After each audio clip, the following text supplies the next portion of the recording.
হ্যাঁ রেকর্ড করতেছি।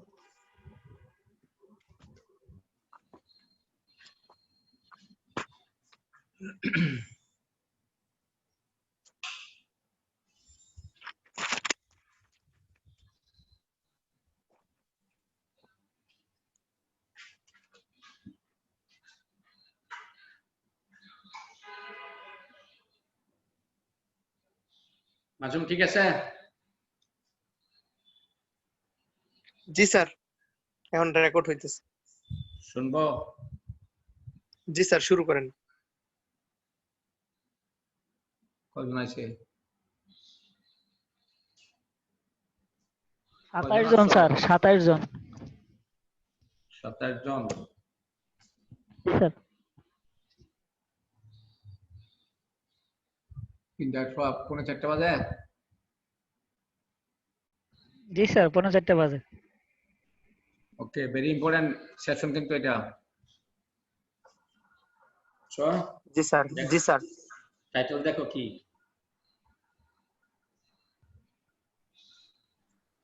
টাইটেল দেখো কি? Project planning and construction management. এই প্রজেক্ট ইভ্যালুয়েশন। সাবজেক্টের নাম project evaluation. Project evaluation. Project আমরা এই পর্যন্ত যতটুকু পড়াশোনা করছি, প্রথম থেকে এই পর্যন্ত বেশ একটা sequence step by step follow করছি, খুব লজিক্যালি ফলো করছি। যে কিসের জন্য ফলো করছি এতদিন, এই 8 সপ্তাহ ক্লাস কিসের জন্য করছি? স্যার শিখার জন্য, মানে কি শেখার জন্য? স্যার আমরা হচ্ছে যে মানে কনস্ট্রাকশন বা বিভিন্ন ম্যানেজ কিভাবে করে, বিভিন্ন ম্যানেজমেন্ট কাজ অ্যারেঞ্জমেন্ট। এই যে প্রজেক্ট, কনস্ট্রাকশন প্রজেক্ট,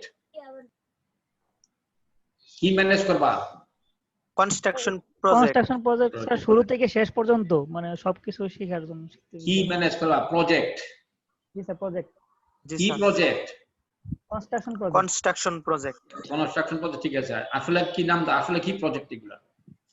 ম্যানেজমেন্ট না, বিল্ডিং হইতে পারে স্যার। হ্যাঁ সেগুলি কি বলে? নাম বলে কি কি প্রজেক্ট?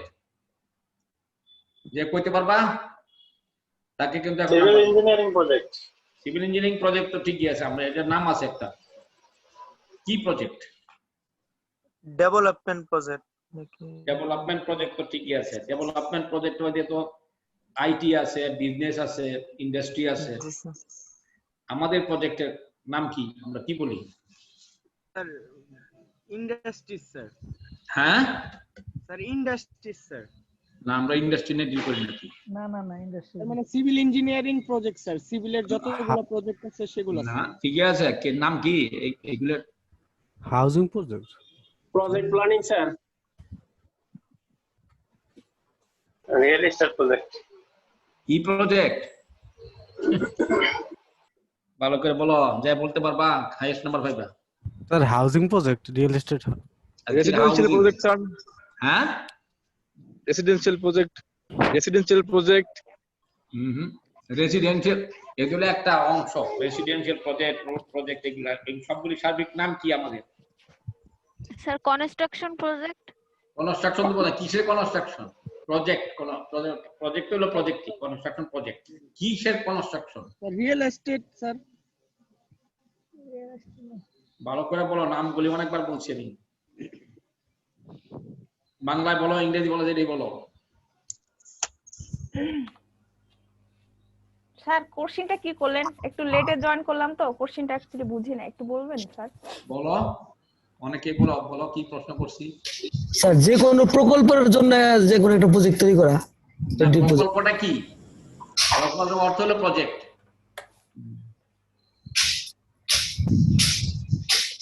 তাদের কল্যাণে কাউ কইতা ভালো করে পড়ছি এটা। Sir time cost quality project. হ্যাঁ, কিসের জন্য? টাইম কস্ট কোয়ালিটি কার জন্য? প্রজেক্টের জন্য। কি প্রজেক্ট? আমরা বলছি কনস্ট্রাকশন প্রজেক্ট। কিসের কনস্ট্রাকশন? ডিজাইনের sir. Sir building construction sir. Building এর একটা অংশ, বিল্ডিং একটা অঙ্গ। আর সব মিলায়া স্যার বলে এটাকে semi government sir development project sir.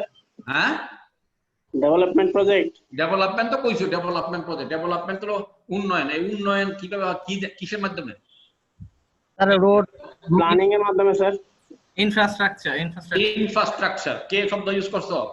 Mukarram sir. কে? মুকাররম। আজকে মুকাররম চ্যাম্পিয়ন হইলা। তুমি তো সেরাই এবার মারে। Very good, very good. Civil engineering infrastructure, ভৌত অবকাঠামো। মানে বারবার বলছি প্ল্যানিং কমিশন, বারবার বলছি যে এক না কি পাস করে। মোকাররম মোকাররম ভালো তো কইছো, খারাপ কি? দেখছো ধাক্কা দিলে বার হয়, মার দিলে বার হয়, সময় লাগে। অনেকবার বলছি we are dealing with civil engineering with infrastructure project, cost effective high quality durable infrastructure project. প্রথম ক্লাসে পড়ছি না? জি স্যার। জি স্যার, এতক্ষণ মনে পড়ছে। হ্যাঁ, cost effective durable high quality হ্যাঁ ইনফ্রাস্ট্রাকচার প্রজেক্ট। ইনফ্রাস্ট্রাকচার, এই ইনফ্রাস্ট্রাকচার নামে একটা মেম্বার প্ল্যানিং কমিশন আছে, একটা সেকশন আছে, ডিভিশন আছে, মেম্বার ইনফ্রাস্ট্রাকচার বলে। আজকে দেখো অনলাইনে খোঁজ করে, member infrastructure very important. Planning কমিশনের যে মেম্বার যিনি থাকেন, ওই পুরা অবকাঠামোগত সমস্ত কিছু প্রজেক্টের দায়িত্ব হলো ওনার কর্পোরেশনের জন্য। এনার্জি ডিভিশন থাকে, ইনফ্রাস্ট্রাকচার ডিভিশন থাকে, ওকে সোশ্যাল কি বলে আসপেক্ট থাকে, সোশ্যাল ইকোনমিক আসপেক্ট থাকে, এই সমস্ত ডিভিশন আছে প্ল্যানিং কমিশন। এই সব মিলে হলো আমার উন্নয়ন development project, development ADP, national development project যেগুলো হয়। ওকে গুড, তাহলে আমরা তাড়াতাড়ি শুরু করি কারণ আমাদের সময় খুব লিমিটেড। তাহলে বলো কি টাইটেলটা কি শুরু করছি আজকে? Project evaluation. এই কিসের প্রজেক্ট? কি project? Infrastructural project. Infrastructure project. এই ইনফ্রাস্ট্রাকচার গুলি কি আমরা যখন কনস্ট্রাকশনে নিয়ে আসি, যখন আমরা ইমপ্লিমেন্ট করতে চাই, তখন এইটা প্ল্যান করতে হইব, প্রিপারেশন করতে হইব, তাই তো নাকি? প্রজেক্ট প্ল্যান করে, প্রিপারেশন করো, অ্যানালাইসিস করবা, ইভালুয়েশন করবা, তারপরে যাইয়া তুমি প্রজেক্টকে ফাইনাল রূপ দিবা। যেমন এই যে এখন যে কাজগুলি হচ্ছে বারবার তোমাদের চোখের সামনে, তোমরা প্রত্যেকদিন শিখতে পারো। গাজীপুরের এখানে মেট্রো কি বলে বিআরটি লাইন, এখানে metro line 6, metro line 3, metro line আরো অনেক কিছু, পদ্মা ব্রিজ, এই সমস্ত বড় বড় অনেক জিনিসগুলি সবকিছু ভৌত অবকাঠামো, ইনফ্রাস্ট্রাকচার প্রজেক্ট, বিল্ডিং প্রজেক্ট। এগুলো আমাদের হাই রাইজ বিল্ডিং গুলি সরকারি পর্যায়ে হচ্ছে, প্রাইভেট সেক্টরে হচ্ছে, সবকিছুই। এই প্রত্যেকটা যখন সরকারি সেক্টরে আসে, পাবলিক সেক্টর যেগুলো আমরা কিন্তু সিভিল ইঞ্জিনিয়ারিং মোস্টলি আমরা বলছি পাবলিক সেক্টর। পাবলিক সেক্টর মানে কি? সরকারি এগুলো সরকারি যেমন ইরিগেশন প্রজেক্ট, জনগণের। হ্যাঁ, ইরিগেশন প্রজেক্ট, ড্যাম প্রজেক্ট, যেটা তোমরা বন্যার নিয়ন্ত্রণের কথাগুলি দেখছো, কত কত ইম্পর্টেন্ট জিনিস। জি স্যার। এগুলি সব ভৌত অবকাঠামো। এবং এই building project, PWD, irrigation, flood control, water board, roads and highway department, তারপরে ব্রিজ, বড় বড় ব্রিজ ডিভিশনস, এটা হলো সেতু ডিভিশনস, রেলওয়ে, বিশাল ইনফ্রাস্ট্রাকচার, এগুলো রেলওয়ে মন্ত্রণালয়। হেলথ সেক্টর যেগুলো আছে হেলথ ইঞ্জিনিয়ারিং, এডুকেশন সেক্টর যেগুলো হচ্ছে education engineering department, local government যেখানে হচ্ছে কালভার্ট, তোমরা এখন দেখতে যাও যে মহামান্য রাষ্ট্রপতির বাড়ির দিকে যে নতুন রাস্তা হয়েছে, সাবমার্সিবল রোডের উপর দিয়ে এখন বিউটিফুল অষ্টগ্রাম মিঠাইমো। হ্যাঁ, এই রাস্তাগুলি হয়েছে ভেরি ভেরি ইম্পর্টেন্ট, সিগনিফিকেন্ট। এগুলি সব অবকাঠামো। জি স্যার।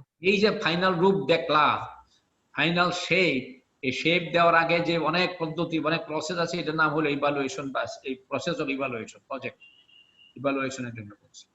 3-4টা পরে শব্দ দেওয়া লিখছি আমি, লেখো তাড়াতাড়ি বলো। তাতে বিক্রি বলো কি লেখা পরে? the process of investment in না, এত জাম দাও কেন? জাম দিয়ে তো শিখতে পারবে না, সময় নিচ্ছি কেন তোমাদের? Analysis of capital investment decision. কয়টা শব্দ এখানে? চারটা চারটা ওয়ার্ড। কি word? Analysis, analysis, Analysis. Capital, investment, Capital. Decision. Investment, decision. Decision. তাহলে যে অ্যানালাইসিস করে তার নাম কি? Analyst. এটা করতে পারবা? তার নম্বর দেবো ইঞ্জিনিয়ার স্যার ইঞ্জিনিয়ার। না, অ্যানালাইসিস যে করে Analyst, sir. বলো। সাধারণ স্যার বিজ্ঞানীরা অ্যানালাইসিস করে স্যার। যে অ্যানালাইসিস করে তার নাম কি? যে গান গায়, সিং করে, তার কি বলা হয়? সিঙ্গার। সিঙ্গার বলা হয়। অ্যানালাইজার। পরীক্ষক বা অ্যানালাইজার স্যার। যে পরীক্ষা নেয় তার নাম কি? পরীক্ষক। এক্সামিনার। এক্সামিনার। তো যে অ্যানালাইসিস করে তার নাম কি? Analyser sir. বিশ্লেষণ স্যার, বিশ্লেষণ করে। Analyzer. অ্যানালাইজার তো হলো যেটা দিয়ে অ্যানালাইজ করা হয়। আর যে Analyze. অ্যানালাইসিস করে তার নাম কি? অ্যানালাইসিস ইয়া। যে কইতে পারবা তার নাম্বার দেবো। Sir analysis. Analysis. কেডা বলছো অ্যানালিস্ট? স্যার আমি বলছি। Analyst. না, মোহাম্মদ আসাদুল্লাহ। স্যার আসাদ ভাই বলছে। আসাদ। মোহাম্মদ আসাদুল্লাহ। আসাদুল্লাহ 100 নম্বর। স্যার লাস্টে 100 জি স্যার। আরে বাবা রে, দেখছো? যাই হোক, রুম পৌঁছাইতেছো তো আর কইছো না, রুম বানাকে কইছো? স্যার আমি কিন্তু প্রথমে বলেছি অ্যানালাইসিস। অ্যানালিস্ট না তো, অ্যানালিস্ট। Analyst. তার মানে হয় নাই স্যার, এটার নাম্বার দিয়ে নাও। আচ্ছা দিমো, কেডা রুম বানা কইছো? স্যার মেহেরিন। মেহেরিন কইছো। আচ্ছা নাও, দিলাম তোমার অফিসে। ছায়া নিতেছে স্যার জোর করে। দাবি যখন স্যার আপনার করতেছো। এলাকার লোকই তো স্যার। কেডা? জি স্যার স্যার। মেহেরিন নরসিংদীবাড়ি স্যার। এবারে আমি কি জানি নাকি কেডা এলাকা? আমার এলাকা সবাই। স্যার রায়পুরা থানা। ভেরি সমস্যা গুড স্যার, ভেরি গুড। আমার এলাকা তোমরা সবাই। স্যার আপনার দেশে সবাই আমরা স্যার, বাংলাদেশ। তো অসুবিধা নাই। এই যে উদ্বুদ্ধ করতেছি, যখন দেখো চেষ্টা করতেছো, সুন্দর। অ্যানালিস্ট, তাইলে তুমি এখন অ্যানালিস্ট হবা। তোমাকে আমি এখন অ্যানালিস্ট বানাবো। জি স্যার। কিসের analyst? Project analyst. Project analyst. Beautiful. এই যে শব্দগুলি কইছো, এটা কেটা কইছো? মোহাম্মদ আসাদুল্লাহ। আবার আসাদুল্লাহ। ঠিক আছে, দিলাম। তো এই শব্দগুলি এইভাবে শিখবা যে আমি civil engineer, not only project leader, not only project engineer, not only project director, but also I am a project analyst. Analyst কি করবা? কিসের অ্যানালিসিস করবা? দেখো পরের শব্দ Capital. ক্যাপিটাল। এটা দা হিউজ মানি, ক্যাপিটাল। এই যে ডেভেলপমেন্টের জন্য ক্যাপিটাল ইনভেস্ট, ক্যাপিটাল। এটা বলে ক্যাপিটাল ফান্ড বলা হয়।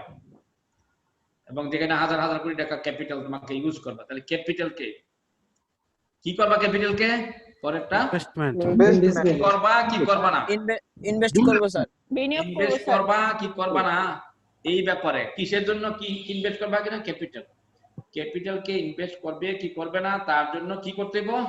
ডিসিশন নিতে হবে। অ্যানালাইসিস করতে হবে না, অ্যানালাইসিস করবা। অ্যানালাইসিস করার পরে যে আউটকাম আসবে, ইয়েস ভালো মন্দ সবই আসতে পারে। এই ভালো মন্দ বেসিস করে তখন বলে লাস্টে কি করবা? ডিসিশন নেব স্যার। গুড। এই যে এইভাবে যদি তুমি শিখতে থাকো, তো তোমার এখানে কোনো গন্ডগোল কিছু নাই, এটা খুব ক্লিয়ার। তার মানে এখন আজকে তোমাকে আমি পড়াই দিলাম, তোমার না পড়লো ছিল, বাকিগুলো তুমি নিজে নিজে এখন বার করবা। তুমি কেমনে অ্যানালিসিস করবা, কেমনে ডিসিশন দিবা, কোথেকে ক্যাপিটাল পাইবা, ইনভেস্টমেন্ট কোন জায়গায় করবা, কখন ইনভেস্টমেন্ট করবা, এখনই করবা না পরে করবা, এইগুলো কিন্তু অ্যানালিসিস থেকে আসবে। এই চারটা কি ওয়ার্ড ইজ ভেরি ইম্পর্টেন্ট। যে ডিসিশন নেয় তার নাম কি? Decision maker. Maker. হ্যাঁ, কে বলছো? আমি স্যার মোহাম্মদ সোহেল। সোহেল স্যার। আচ্ছা দাও, দিলাম তোমার। সবাইকে দিব এটা, সবাই জানো, সবাই পারবে। স্যার। হ্যাঁ সবাইকে দিব, সবাইকে দিব, অসুবিধা নেই। সোহেল হল 31 না? স্যার 31 দিলাম, অসুবিধা কি? দিব, সবাই দিব, এটা তোমরা পারবা সবাই। গুড। তাহলে আজকে মোটামুটি তোমরা অনেক কিছু শিখে ফেলছো, কিন্তু মনে রাখো। জি আলহামদুলিল্লাহ। জি স্যার। তুমি এখন যদি আমি কই যাই প্রজেক্ট নিয়ে কি করবা, বলে স্যার অ্যানালাইসিস করব। কেন করবা? বলে এটা কোথায় ব্যয় করব কি করব না, ডিসিশন নেওয়ার জন্য। এটা অ্যানালাইসিস ছাড়া, এটার ইভালুয়েশন ছাড়া, এটাকে অ্যাপ্রেজাল ছাড়া আমি কোনো সিদ্ধান্ত দিতে পারবো না। পারবো না। আচ্ছা, তারপরে আমি সিদ্ধান্ত দিব based on the results of my analysis. এই কথাটাই বলার জন্য এতক্ষণ সময় নিলাম, বাকিটা তোমরা পড়ে নিবে। এখন আসল কথা আমি বলে ফেলছি। এখন পড়ো, সেন্টেন্সটা পড়ো। The process of investment এই in যে আবার বলছি land প্রসেস, productive এই যে বলছি ইনভেস্টমেন্টের একটা প্রসেস হবে, এটা বিরাট প্রসেস। বলো কোথায় করবা প্রসেস অফ ইনভেস্টমেন্ট করবা, কোন জায়গায়? এই যে তোমরা এতক্ষণ যা কইছো সবকিছু বলো কোথায়? ল্যান্ডে। ল্যান্ডে করবা, land productive equipment ইকুইপমেন্টে কিনবা, Buildings. বিল্ডিংসে করবা, বিল্ডিং, working capitals র ম্যাটেরিয়ালসে করবা, material. এন্ড আদার অ্যাসেটস, যে কোনো অ্যাসেটস, ড্যাম হোক, ইরিগেশন প্রজেক্ট হোক, রেলওয়ে ট্র্যাক হোক, যে কোনো জায়গায়। কিসের জন্য? Future economic gain.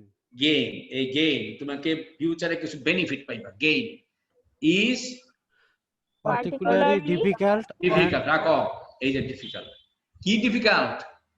এই যে এই ইনভেস্টমেন্ট প্রসেসটা ইভালুয়েট করা খুব ডিফিকাল্ট কাজ, and therefore calls for careful analysis, careful analysis, serious analysis. Calls for মানে এখানে হলো ফ্রেজ, কলস ফর মানে ডিমান্ড, রিকোয়ার, কেয়ারফুল অ্যানালাইসিস। এই অ্যানালাইসিস গুলি আমরা আজকে শিখবো। এই যে তাহলে দেখো কি লেখছে, কি করবো আমরা দেখো। We will discuss the analytic techniques. Analytical technique অর্থ বাংলা ভালো করে বলো। Analytic techniques, methods which are used to support your investment decisions. এইটা হলো ফাইনাল, মনে রেখো। এই কাজটাই আমরা এখন করব।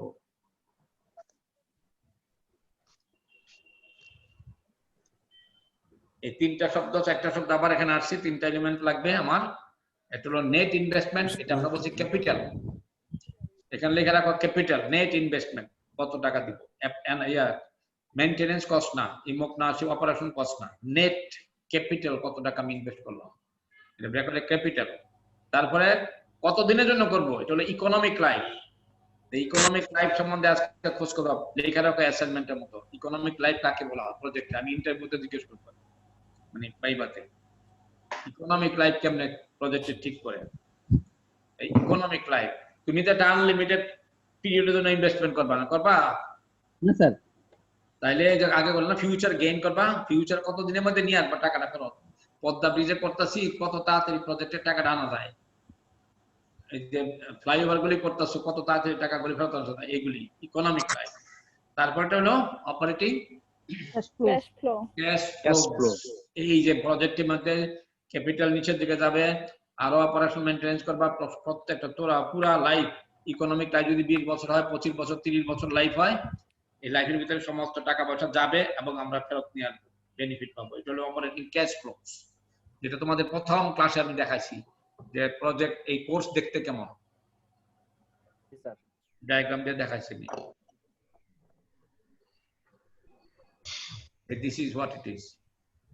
Okay, এই ক্যাশ ফ্লো, এই যে হলো ক্যাপিটাল কস্ট, নিচের দিকে যাচ্ছি, ইনভেস্ট করতেছি, আর এখান থেকে কনস্ট্রাকশন যখন শেষ হবে, প্রজেক্টের পিরিয়ডে শেষ হবে, then we are getting return প্রজেক্টের জন্য। এইগুলো বেনিফিট, তো সব বেনিফিট যোগ দাও সব, আর তারপরে এখান থেকে প্রত্যেক বছর আর কিছু খরচ করতে দিব, অপারেশন মেইনটেনেন্স কস্ট খরচ করতে দিব, তাহলে প্রজেক্ট চলবে কেমনে, খরচ করতে হবে না? জি জি, মেইনটেনেন্সের জন্য প্রথম হলো ক্যাপিটাল দিয়ে খরচ করা, তারপরে ম্যানেজমেন্ট। তাহলে সমস্ত কস্ট যোগ দিলা, সমস্ত বেনিফিট একত্রে করলা, সবগুলিকে একটা পিরিয়ডে আনতে হবে, এই টাইমের মধ্যে, জিরো টাইমের মধ্যে ইভালুয়েট করতে হবে সব। ভবিষ্যতের টাকাগুলিকে আমরা কনভার্ট করে নিয়ে আসবো, আজকের ভ্যালু কত, ভবিষ্যতের কস্ট, সব মিলাই টিলে আজকের কস্ট কত, সবগুলি আমি প্রেজেন্ট ভ্যালুতে নিয়ে আসবো, প্রেজেন্ট ভ্যালু, সব প্রেজেন্ট ভ্যালু নিয়ে। তারপরে আমি যোগ বিয়োগ দেব, কত টাকা বেনিফিট পাইলাম, কত টাকা খরচ করলাম, কত টাকা পাইলাম, কত টাকা বেনিফিট করে, কত থেকে কত রেশিও পাইলাম, রিটার্ন কত পাইলাম, এইভাবে তোমরা অ্যানালাইসিস, এইগুলো অ্যানালাইসিস এই যে বলছি। অর্থাৎ আমরা চাই টাকা যথেষ্ট খরচ করতে চাই, এনাফ স্পেন্ড করব, অনেক খরচ করব, যদি আমি যথেষ্ট টাকা ফেরত পাই, এনাফ রিসিটস। যদি বেশি টাকা পাও তাহলে কি করবা, ইনভেস্ট করব, বেশি ইনভেস্ট করবে, জাস্টিফাই এনাফ ইনভেস্টমেন্ট। উদ্দেশ্যটা কিন্তু এটাই। এর বাইরে আর কোনো কিছু নাই প্রজেক্টে, যত বড় প্রজেক্টে ফিলোসফি হোক। এই কাজগুলি করতে গেলে অনেক স্পেশালিস্টের দরকার আছে, অনেক নলেজ দরকার আছে। এই জন্য ওয়ার্ল্ড ব্যাংকের টিম, এডিবি টিম, জাইপে টিম 10 বছর 20 বছর ধরে অ্যানালাইসিস করে, তারপরে দেয় সিদ্ধান্ত দেয় টাকা দিব কি দিব না। এত সহজ না কিন্তু মনে রাখা। যেমন আজকে আমাকে টেলিফোন করছে সকালবেলা ব্রিটিশ এক কনসালটেন্ট, যে তারা মেট্রো রেল 6 করবে, 3 করবে। মেট্রো রেল 3 এর প্রজেক্টের তারা একটা ওয়েবিনার করবে বা ওয়ার্কশপ করবে, সেখানে আমার কয় মডারেটর হওয়ার জন্য, যে স্যার আপনি একটু মডারেটর হন, কারণ লোকজন তো নাই। আমি বললাম যে হ্যাঁ ঠিকই আছে, আমারই করার কথা, কিন্তু করোনার ভাইরাসের জন্য এখন এই জায়গার মধ্যে আমার লেখাপড়া করার সুযোগ নাই, দেখারও সুযোগ নাই, কথা বলার সুযোগ নাই, আমি আর যেতে পারতেছি না, ভেরি সরি।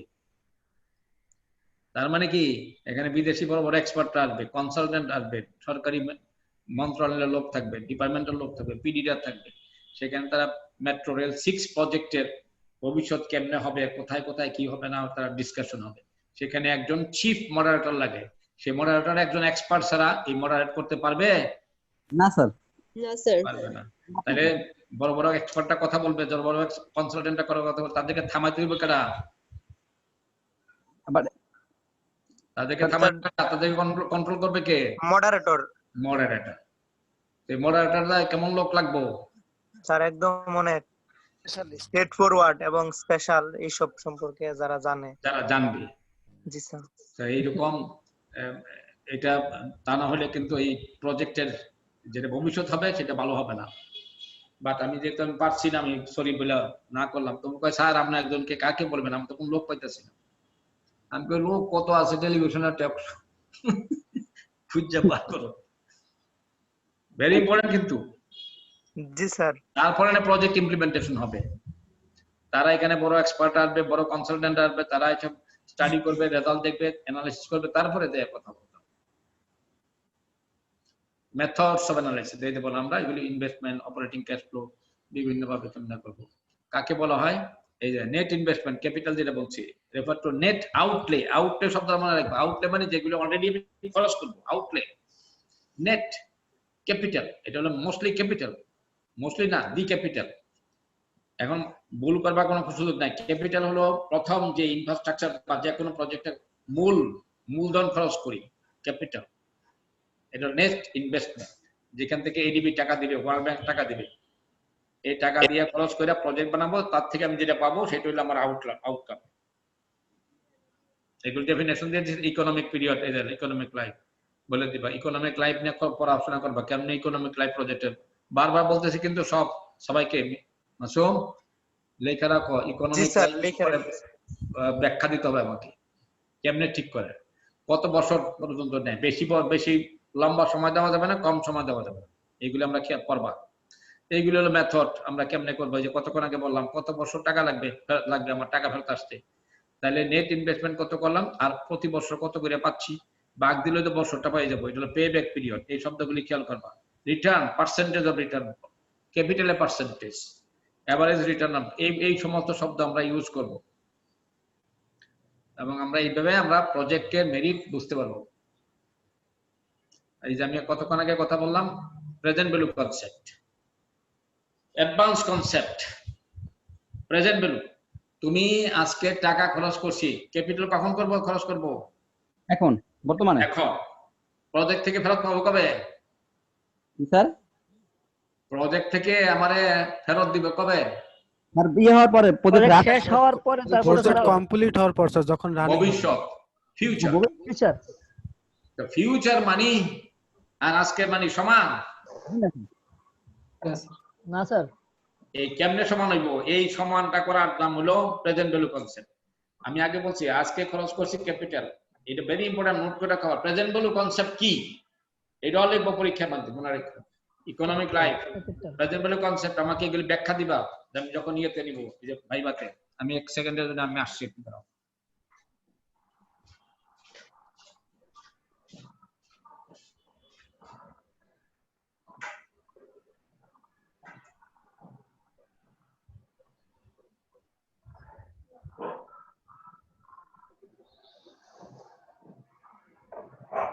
স্যারের ক্লাস কি রেকর্ড করো না? ও আচ্ছা। বইরা কানে দেখে না। রেকর্ড হচ্ছে তো? বইরা কানে রেকর্ডটা দেখে আপাতত না। বন্ধ থাকুক। দেখছি সরি, পানি আনতে গেলাম। এটা খুবই ইম্পর্টেন্ট। কি বলছি এখানে? Present value present concept. Value, মনে রাখবা, প্রেজেন্ট ভ্যালু। কি প্রেজেন্ট ভ্যালু? ক্যাপিটাল সমস্ত টাকা পয়সা, capital, return, benefit, operation, maintenance, যত কস্ট হবে ওভার ইকোনমিক লাইফ, প্রজেক্টের লাইফ, যেটা দেখাইলাম কতক্ষণ আগে, খেয়াল করছো? এই যে এখান থেকে ইকোনমিক লাইফ এন ইয়ার, 10 বছর, 20 বছর, 30 বছর, কত দিন পর্যন্ত, এই ভিতরে যত টাকা পয়সা বাইরে যাবে, এখান থেকে যতটুকু যাবে, এখান থেকে যতটুকু আসবে, সবগুলিকে আমি এই টাইমে, জিরো টাইমের ভিতরে ক্যালকুলেট করবো, আজকের টাইমে ক্যালকুলেট করবো। তোমার বন্ধু টাকা দিছ, আমার বন্ধু যাইতেছে আমেরিকা পড়তে, মনে করো,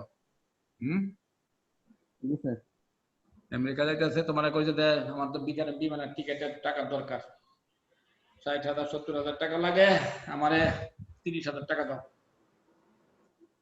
দিবা নাকি?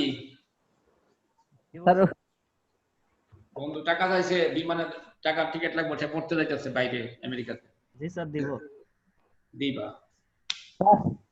তারপরে দেওয়ার পরে কইছে তাই আমি দিয়া দিমু, দেয় নাই, 1 বছর গেছে, 2 বছর, তার কষ্ট হইতেছে, সবকিছু লেখাপড়া করে ব্যস্ত আছে, আইতেছে যাইতেছে, 10 বছর 20 বছর গেছে, আসে না। তার সঞ্চয়পত্র কিনবে, সঞ্চয়পত্র দিবে না। ভালো বুঝো তোমরা।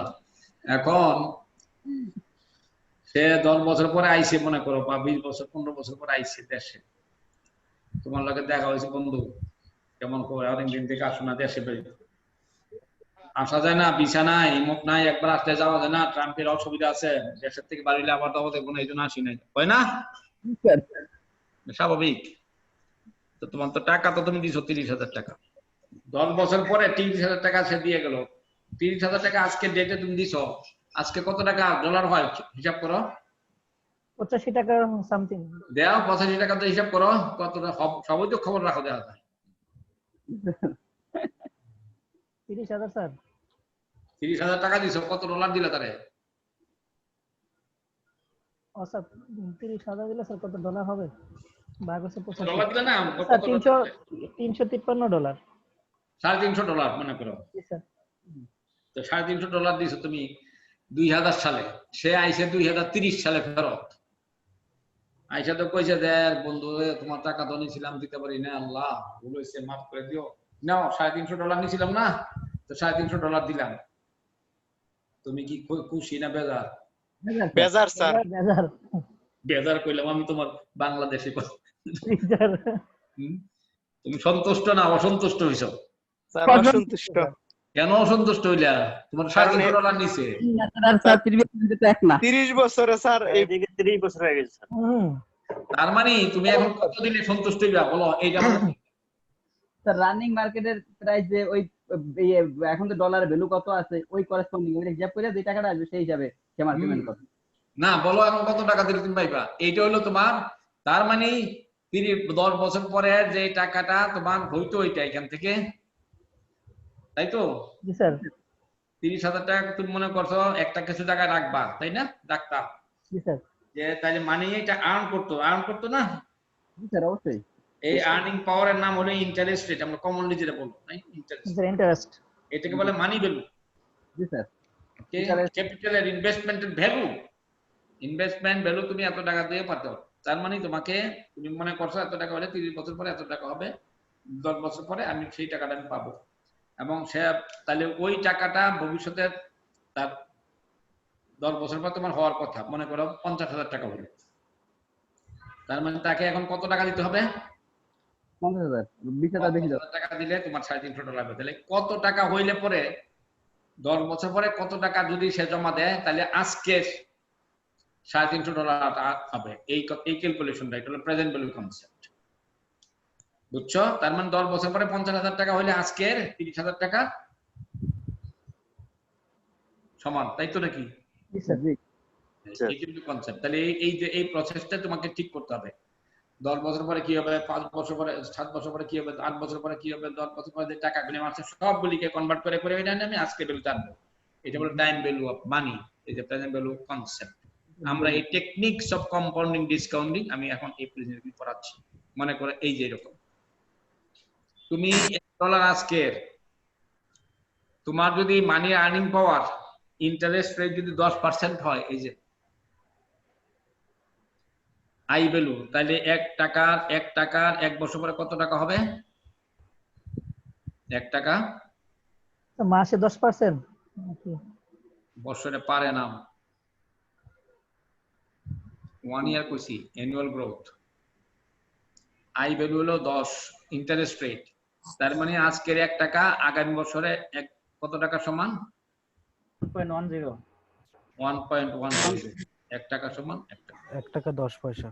তার মানে এই যে একটা ছোট্ট গোল দিছি, গোলটা আস্তে আস্তে বড় হইতেছে নাকি এখানে? জি স্যার। 2 বছর পরে কত আইবো? এটা কম্পাউন্ডিং। আবার 1.21 কেমন আছে? এই যে 1 plus i to the power n, n হলো 2, বুঝছো? 1 প্লাস i টু দি পাওয়ার, এইভাবে 3 বছর পরে করলে 1 plus i to the power 3 n, অর্থাৎ 3। তার মানে এই যে এরকম ভাবে চলে আসছে টাকাটা, এটাকে বলে কম্পাউন্ডিং। কম্পাউন্ডিং মানে কি? চক্রবৃদ্ধি উপর দিকে উঠতেছে। সুতরাং এইভাবে টাকা ভ্যালুয়েশন চেঞ্জ হয় over time value of money. Similarly আমি টাকাই এটাকে দেখতে গেলে এরকম হচ্ছে, অর্থাৎ এই যে টাইম ভ্যালু অফ মানি, 1 টাকা 1 বছর পরে ইকুইভ্যালেন্ট টু 1 টাকা 10, 2 বছর পরে ইকুইভ্যালেন্ট টু 1.1, অর্থাৎ এই 1.3 1 টাকা 33 পয়সা সমান 3 বছর পরে টাকা পাইলে আমি মনে করবো আজকের ভ্যালু 1 টাকার সমান, তাই তো? তাহলে পদ্মা ব্রিজে যে আমি আজকে 40,000 টাকা খরচ করতে, ভবিষ্যতে কত টাকা হইলে আমার 40,000 টাকা রিটার্ন হবে, এটা ক্যালকুলেশন করে বার করতে হবে। প্রত্যেক বছরে এরকম হিসাব করে নিতে হবে কত টাকা আসবে না, তারপরে প্রজেক্টের ইভালুয়েশন করা হবে। এই সুন্দর করে তোমাকে দেখা দেওয়া হলো এই জিনিসগুলো। সিমিলারলি এটা ডিসকাউন্টিং, এই যে উল্টা, ওকে? এই যে বলছি 1 টাকা 1 বছর পরে কত, অর্থাৎ 3 বছর পরে $1 যদি আসে, আমার আজকে ভ্যালু কত? 1 টাকা 0.75, 75 পয়সা। জি sir, G.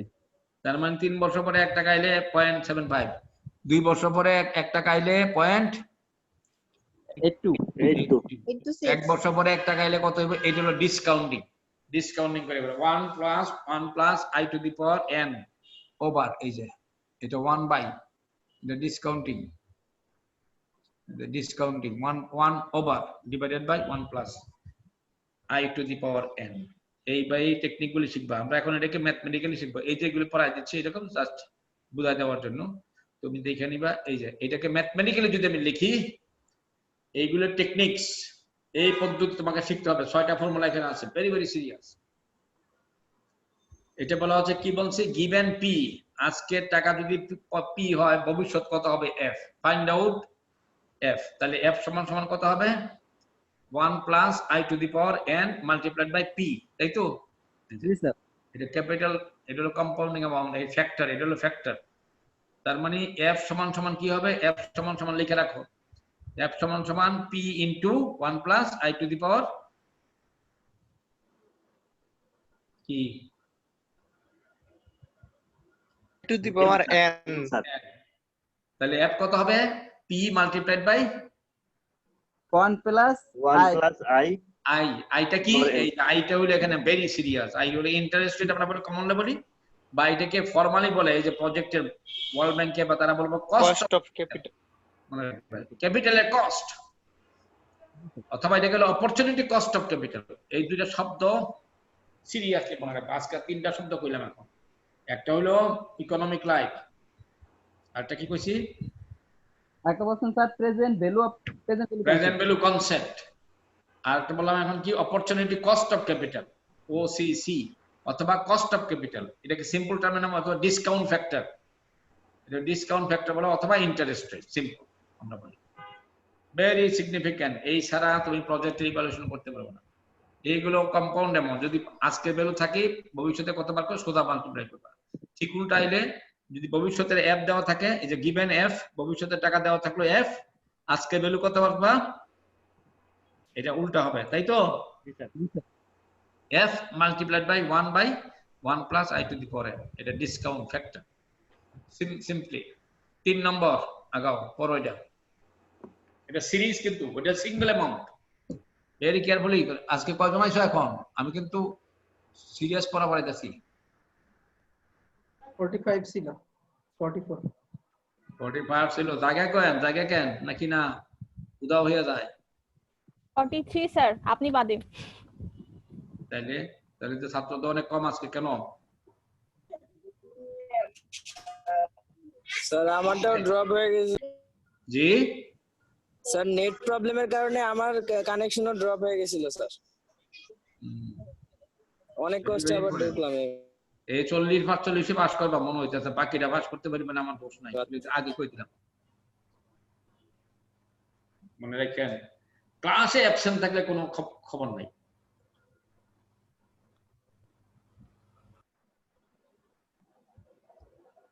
বুঝতেছ? Class is important. এই যে কথাবার্তাগুলো আমি বলতেছি, এই কথা যদি না শুনো কেউ, তার তো পাস করার কোনো তার অধিকার নেই, কোনো অধিকার নেই। আমি একটা কোশ্চেন দিলাম, পুরা লেখা দিয়া গেলা গাও, পাস করে যাইতে পারো, এত সহজে না। বুঝতে হবে সাবজেক্ট। পরিশ্রম কি কম করি আমরা? না স্যার। এই যে কথাগুলি এতে বানাইছি, এগুলি স্লাইড গুলি কম পরিশ্রম, এগুলি ইউনিভার্সাল। আর এই ব্যাখ্যা দেওয়া কত কঠিন। তোমার বন্ধুর এক্সাম্পল দিলাম, এটাকে বুঝবা কি নদী পরে বুঝবা, এতদিন ধরে মনে করতে না, কিছুই মনে করতে না, কিন্তু এইটা হলো কনসেপ্ট। এটা ডিসকাউন্ট ফ্যাক্টর, প্রেজেন্ট ওয়ার্থ বলা হয়, এটাকে বলে প্রেজেন্ট ওয়ার্থ, হলো কম্পাউন্ড ফ্যাক্টর। প্রেজেন্ট ভ্যালু অথবা প্রেজেন্ট ওয়ার্থ, ওয়ার্থ হলো ভ্যালু, এটা ভ্যালুও বলা হয়, ওয়ার্থ বলা হয়, পিভি অথবা পিডব্লিউ। সিঙ্কিং ফান্ড, এটা সিরিজ, ওইগুলি কিন্তু সিঙ্গেল অ্যামাউন্ট, সিঙ্গেল একটা পেমেন্ট হয়েছে, আর একটা ভবিষ্যৎ একটা পেমেন্ট, এর মাঝে কোনো ইয়ে নাই। আর এখানে হলো সিরিজ, প্রতি বছর একটা অ্যামাউন্ট আছে। তাহলে এইটা কেমনে ক্যালকুলেট করবো? দেখো sinking fund for series amount given F, ভবিষ্যতের একটা তোমার টাকার দরকার হবে প্রজেক্টের জন্য, সেই টাকাটা তুমি কিভাবে উদ্ধার করবা এখন থেকে? অর্থাৎ প্রতি বছর তোমাকে কতগুলো জমা দিতে হবে, প্রতি বছর কতগুলো কালেকশন করলে প্রতি বছর, what is the amount each year, annual amount, a second year, third year, fourth year, আস্তে আস্তে 20 বছর ধরে মনে করো আমি টাকা নিলাম, যাতে আমার ভবিষ্যতের এই টাকাটা দরকার হবে। কেন দরকার হবে? ভবিষ্যতে প্রজেক্টের কোনো ইনভেস্টমেন্ট হবে। এখন সিঙ্গেল লেন ব্রিজ আছে, ভবিষ্যতে তাই আমি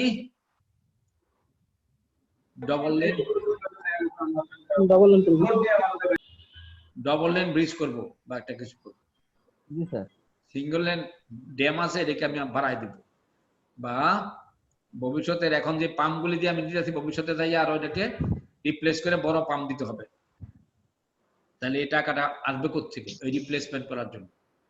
তুমি এজ এ প্রজেক্ট লিডার, তোমাকে প্রজেক্ট ডিরেক্টর, তোমাকে আগে একটা পলিসি ঠিক করবা, what is the amount every year, আমি প্রত্যেক বছর জোগাড় করতে হবে, যে টাকাগুলো আমি একটা ব্যাংকে রাখলে তার মানি আর্ন করবে, আনলে যেন ভবিষ্যতে এই অ্যামাউন্টটা পাই। দেখো বলছে হাউ মাচ, পড়ো এটা, পড়ো অঙ্কটা, ওটা এটা অঙ্ক। How much must be deposited at I% each year for n years to have accumulated F? Good boy. Accumulated, জমানো, সব মিলে একত্রে জমবে, accumulation of wealth, accumulation of money.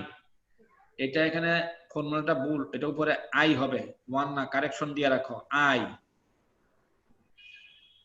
বুঝছো? জি স্যার, 1 এর পরিবর্তে আই হবে। সিঙ্কিং ফান্ড ফ্যাক্টর হইলে সিঙ্কিং ফান্ড ফ্যাক্টর হবে i divided by 1 plus i to the power n minus 1 হবে, নিচে 1 হবে, minus 1 to the power n minus 1। তাহলে এটা হলো সিঙ্কিং ফান্ড বেটা কিসের series very very important how much must be note তোমাকে এখন আমি যদি বলি মানে ইরিগেশন কথাই বললাম যদি ইরিগেশন পাম্প তুমি একটা ইরিগেশন প্রজেক্ট ডিরেক্টর ওয়াটার বোর্ডের তোমার এখানে ফার্মার আছে 3 জন 30 জন আছে না বেড়ামারা ইরিগেশন প্রজেক্ট আছে তারপর কুষ্টিয়া ইরিগেশন প্রজেক্ট আছে না নর্থ বেঙ্গল আছে জি স্যার আছে বড় বড় ইরিগেশন প্রজেক্ট হয়ে গেছে সেখানে ফার্মারদের কি করে ইঞ্জিনিয়ার সাহেব কি করে সেখানে ফার্মারদেরকে কি করে হ্যাঁ কাজের উপর ট্রেনিং দেওয়া হয় না স্যার ফার্মার স্যার ওই যে ড্রেনেজ ব্যবস্থা করে মানে সেচের যে শেষ প্রকল্পে সহযোগিতা করে স্যার মানে কতটুকু পানি লাগবে মানে কত কিউসেক পানির প্রয়োজন হ্যাঁ আর ওটার করেসপন্ডিং কৃষক আবার পে করে আমাকে সোজা কথা পানি দাও জি স্যার পানি দেয় কি দিয়া পাম্প দিয়ে 300 জনের ফার্মার তোমার পাম্প দিতেছে এখন পাম্পের কি আজীবন চলে না স্যার পাম্পের ইকোনমিক লাইফ এই যে ইকোনমিক লাইফ কতদিন মনে করো এটাও খোঁজ করে বার করবে ইঞ্জিনিয়ার সাহেব পাম্পের ইকোনমিক লাইফ কত 5 বছর 7 বছর 10 বছর depending on the type of the pump তাহলে 5-7 বছর পরে 10 বছর পরে যদি পাম্প রিপ্লেস করতে হয় রিপ্লেসমেন্ট ফার্মাররা তো বসে থাকবে না ফার্মাররা পানি চায় তখন যদি পরে 10 বছর পরে যদি পাম্প নষ্ট হয়ে যায় আর তখন যদি পরে পানি দাও না তুমি বন্ধ হয়ে গেল তুমি যখন কইলে যে না পাম্প নষ্ট হয়ে গেছে পারতাছি না তো এটা কইলে মানবে ইরিগেশন না স্যার তাহলে পাম্প রিপ্লেসমেন্ট করতে টাকা তোমার এখনই উঠাই দিতে পারে এখন থেকে উঠাইতে হবে প্রতি বছর ফার্মারদের কাছ থেকে কত টাকা করে তুমি উঠাবা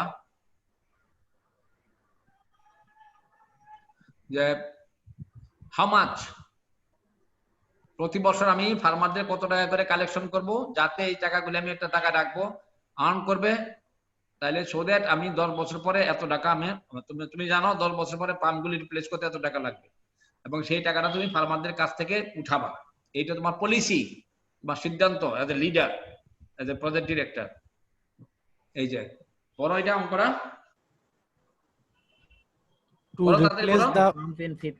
to replace the pumps in 15 years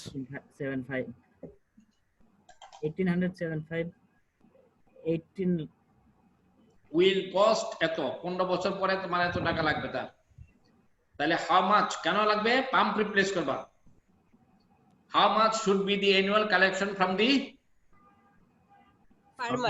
farmers তো এটা কার কাজ ইঞ্জিনিয়ারের তোমার কাজ তাহলে তুমি এবারে ক্যালকুলেশন করো কত টাকা করে তাদের কাছে দিবা ওইটা দেখবা যে প্রতি বছর কত টাকা লাগবে তাহলে এত টাকা লাগবে তাহলে এতজন ফার্মার আছে তাদের প্রতি পার হেড কত টাকা করবে ক্যালকুলেশন করবা এই ওইরকম অঙ্ক থাকবে কিন্তু মনে রাখবে অঙ্ক বাস রিপ্লেসমেন্ট বাস কোম্পানি আছে না তাদের বাস রিপ্লেস করবে 10 বছর পরে 12 বছর পরে তাহলে এই টাকাগুলি কোত্থেকে আসবে তাহলে প্রতি বছর কত টাকা করে তার কাছ থেকে আনতে হবে জোগাড় করতে হবে এই অঙ্কটা করবা এটা কেমনে করবা সিঙ্কিং ফান্ড ফ্যাক্টর দিয়ে মাল্টিপ্লাই করবা কি পারবে এখানে কি দেওয়া আছে মানে আগে কি বলছিলাম দেওয়া আছে গিভেন এফ কত দেওয়া আছে এখানে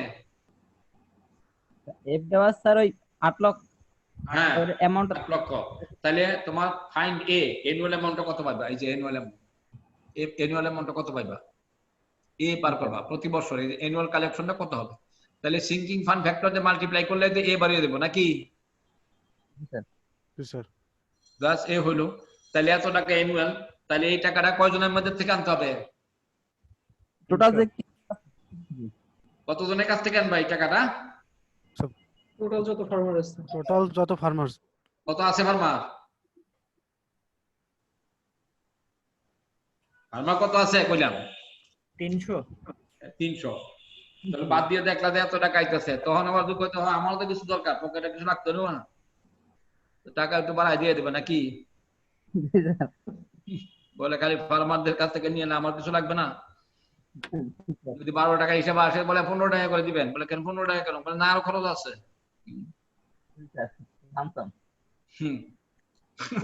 লামসাম এই যে ওইগুলি বলছে ইঞ্জিনিয়ার সাহেবদের কত ইম্পর্টেন্ট জিনিস, ভেরি কেয়ারফুল। হিসাব করে তারা তোমার কাছে হিসাব চাইবো। ক্যাপিটাল রিকভারি এইরকম অঙ্ক আনবে মনে রেখো। ক্যাপিটাল রিকভারি মনে রেখো, সিআরএফ জীবনের পরীক্ষা যদি সিআরএফ কি বলো, সিঙ্কিং ফান্ড কাকে বলে, ক্যাপিটাল রিকভারি কাকে বলে, বুঝছো? জি স্যার, বুঝতে পারছি। কি লেখা, কি দেওয়া আছে এটা, কি দেওয়া আছে স্যার? পি দেওয়া আছে। ই দেওয়া পি আছে, মানে কি? পি মানে হচ্ছে কি বলে এটা? প্রেজেন্ট প্রেজেন্ট ভ্যালু, মানে বর্তমান যেই। জি স্যার, প্রেজেন্ট ভ্যালু। হ্যাঁ, ফাইন এ ফাইন্ড annual, আর আগেরটা কি বলছি, গিভেন, আরটা কি আছে, গিভেন এফ না, F. G sir, find a, এটাও সিরিজ কিন্তু এটা খুবই ইম্পর্টেন্ট। গিভেন পি, পি মানে কি, প্রেজেন্ট ভ্যালু। আজকে আমি পদ্মাবৃত্তিতে কত হাজার টাকা খরচ করছি, রাফলি 40,000 টাকা, 40,000 কোটি টাকা, তাই তো? জি স্যার। তাইলে প্রতি বছর আমি ইকোনমিক লাইফ, পদ্মা ব্রিজের ইকোনমিক লাইফ কত, ধরো মনে করো 40 বছর বা 50 বছর জি sir. Economic life,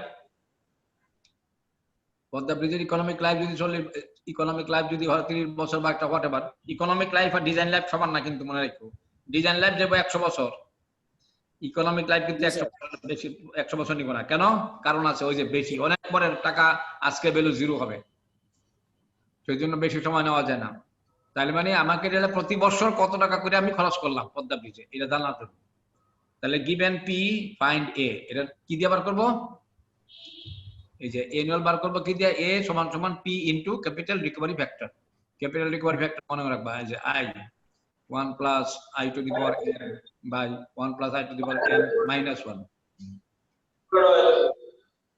very very important. এটা কিন্তু অ্যানুয়াল কস্ট বের করার জন্য আছে, পরীক্ষা কিন্তু অঙ্ক থাকবে তোমার এইবারে মিড টার্মে, ফাইনাল পরীক্ষা। স্যার হ্যালো স্যার, কি হইছে? একটা প্রজেক্টের ডিজাইন লাইফ যেটা আর কি, ডিজাইন লাইফ যদি না জানতে পারো তাহলে তো আপনার যে করবে, যে ইকোনমিক লাইফ যেটা আর কি করবে, ডিটারমাইন করবে, ততটা করা যাবে না, কারণ ডিজাইন লাইফের উপর ডিপেন্ড করে তো মানে ইকোনমিক লাইফটা প্রজেক্টের করতে হবে, করতে হবে, এরকম না ব্যাপারটা sir? Economic life is different from design life. Design life হলো durability of the project, আর ইকোনমিক লাইফ হলো ইকোনমিক রিটার্ন, কত বছরের ভিতরে আমি এটা ফিজিবল নরমালি। কেন বলতেছি আমি, এটা অনেক লম্বা সময় পরে যে টাকা ভ্যালু আসবে, তোমার টাকা ভ্যালু আজকে ভ্যালুতে জিরো হবে। 50 বছর পরে যদি তোমার 1 কোটি টাকা দেওয়া হয়, তোমার যদি কয়েকজন বই থাকো, তুমি 50 বছর পরে 1 কোটি টাকা পাবে। আজকে ভ্যালু কত, 1 কোটি টাকা। 50 বছর পর তুমি 1 কোটি টাকা তো অনেক টাকা, আজকে ভ্যালু কত? তাহলে আই যদি 10% হয়, বার করো তো, পারবা, বের করতে পারবা? গিভেন এফ ফাইন্ড এ, ওই যে ডিসকাউন্ট ফ্যাক্টর দিয়ে 2 নম্বর দিয়ে বের করে দেখো কত টাকা আসবে, জিরো, অলমোস্ট 0 টাকা আসবে। সেই জন্য ইকোনমিক লাইফ অনেক লম্বা সময় নেওয়া যাবে না। কেন নেওয়া যাবে না? Because the money we are getting out of the project after long time is almost negligible, zero. সেই জন্য লম্বা সময় ইকোনমিক লাইফ নেওয়া যায় না।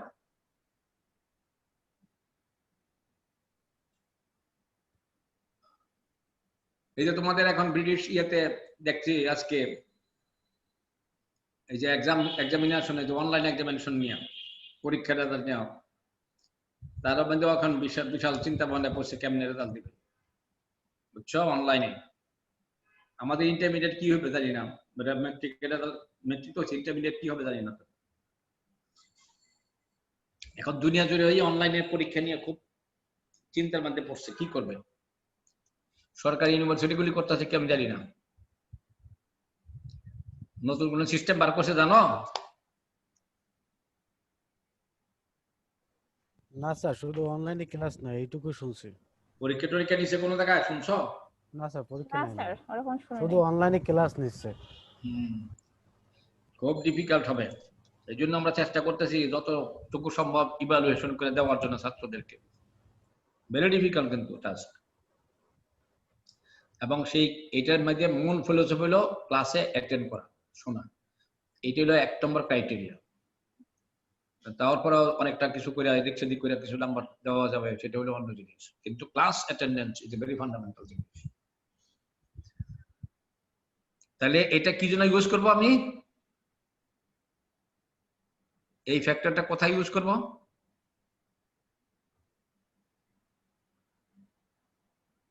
বলো। স্যার ইয়ে বের করার জন্য, এ বের করার জন্য স্যার। এ মানে কি? annual annual cost. Good good, বাৎসরিক কস্ট স্যার। হ্যাঁ গুড বয়। এই যে অ্যানুয়ালাইজ কস্ট, এটাকে বলে অ্যানুয়ালাইজ কস্ট অথবা অ্যানুয়াল কস্ট প্রজেক্ট। এটা একটা পদ্ধতি আছে ইকোনমিক অ্যানালাইসিসের, একটা মেথডের নাম হলো অ্যানুয়াল কস্ট মেথড। লেখা রাখো খাতায়, অ্যানুয়াল কস্ট মেথড। অর্থাৎ বছরে যদি আমি A B C D project compare করি, কোন প্রজেক্টটা ভালো, তাইলে আমি এই অ্যানুয়াল কস্ট মেথড দিয়ে ইউজ করতে পারবো। অর্থাৎ যে অপশনটুকু প্রতি বছরে কস্ট সবচেয়ে কম পড়বে সেই প্রজেক্টটাই আমার কাছে বেস্ট হবে, তাই তো নাকি? এটা বলে least cost method, annualize cost method. এই আমরা সবসময় কমনলি অ্যানুয়াল কস্ট বের করার জন্য ক্যাপিটাল রিকভারি ফ্যাক্টরটা আমরা ইউজ করব এবং অ্যানুয়াল কস্ট মেথড দিয়ে আমরা প্রজেক্টকে কম্পেয়ার করতে পারবো। এটা মনে রাখবা, capital recovery factor is used to convert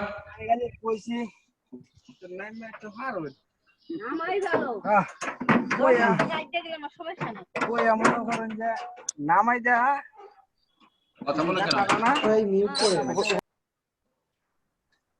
next হলো কম্পাউন্ড সিরিজ, একই অবস্থার মধ্যে পড়ছি আমরা, এটা তেমন কোনো জরুরি কিছু নাই।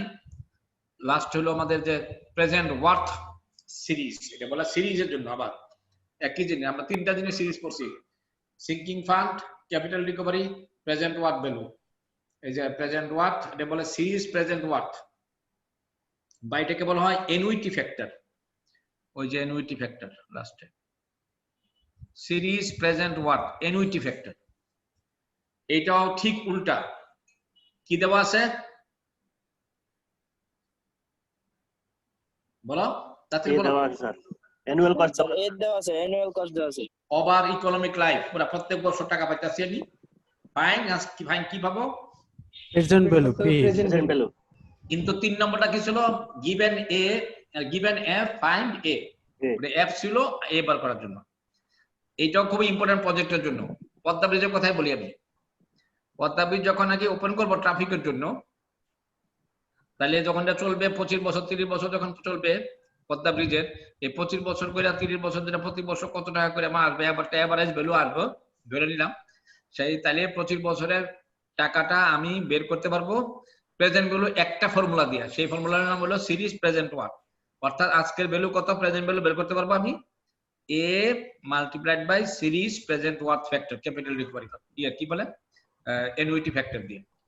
তাহলে আমি টোটাল প্রত্যেক বছরে একটা এভারেজ ভ্যালু ক্যালকুলেশন করে নিয়ে আমি বার করতে পারবো টোটাল প্রেজেন্ট ওয়ার্থ কত। আর আমি প্রেজেন্ট ভ্যালু কত খরচ করছি পদ্মা ব্রিজের জন্য, কত টাকা? হ্যাঁ, কত টাকা খরচ করলাম?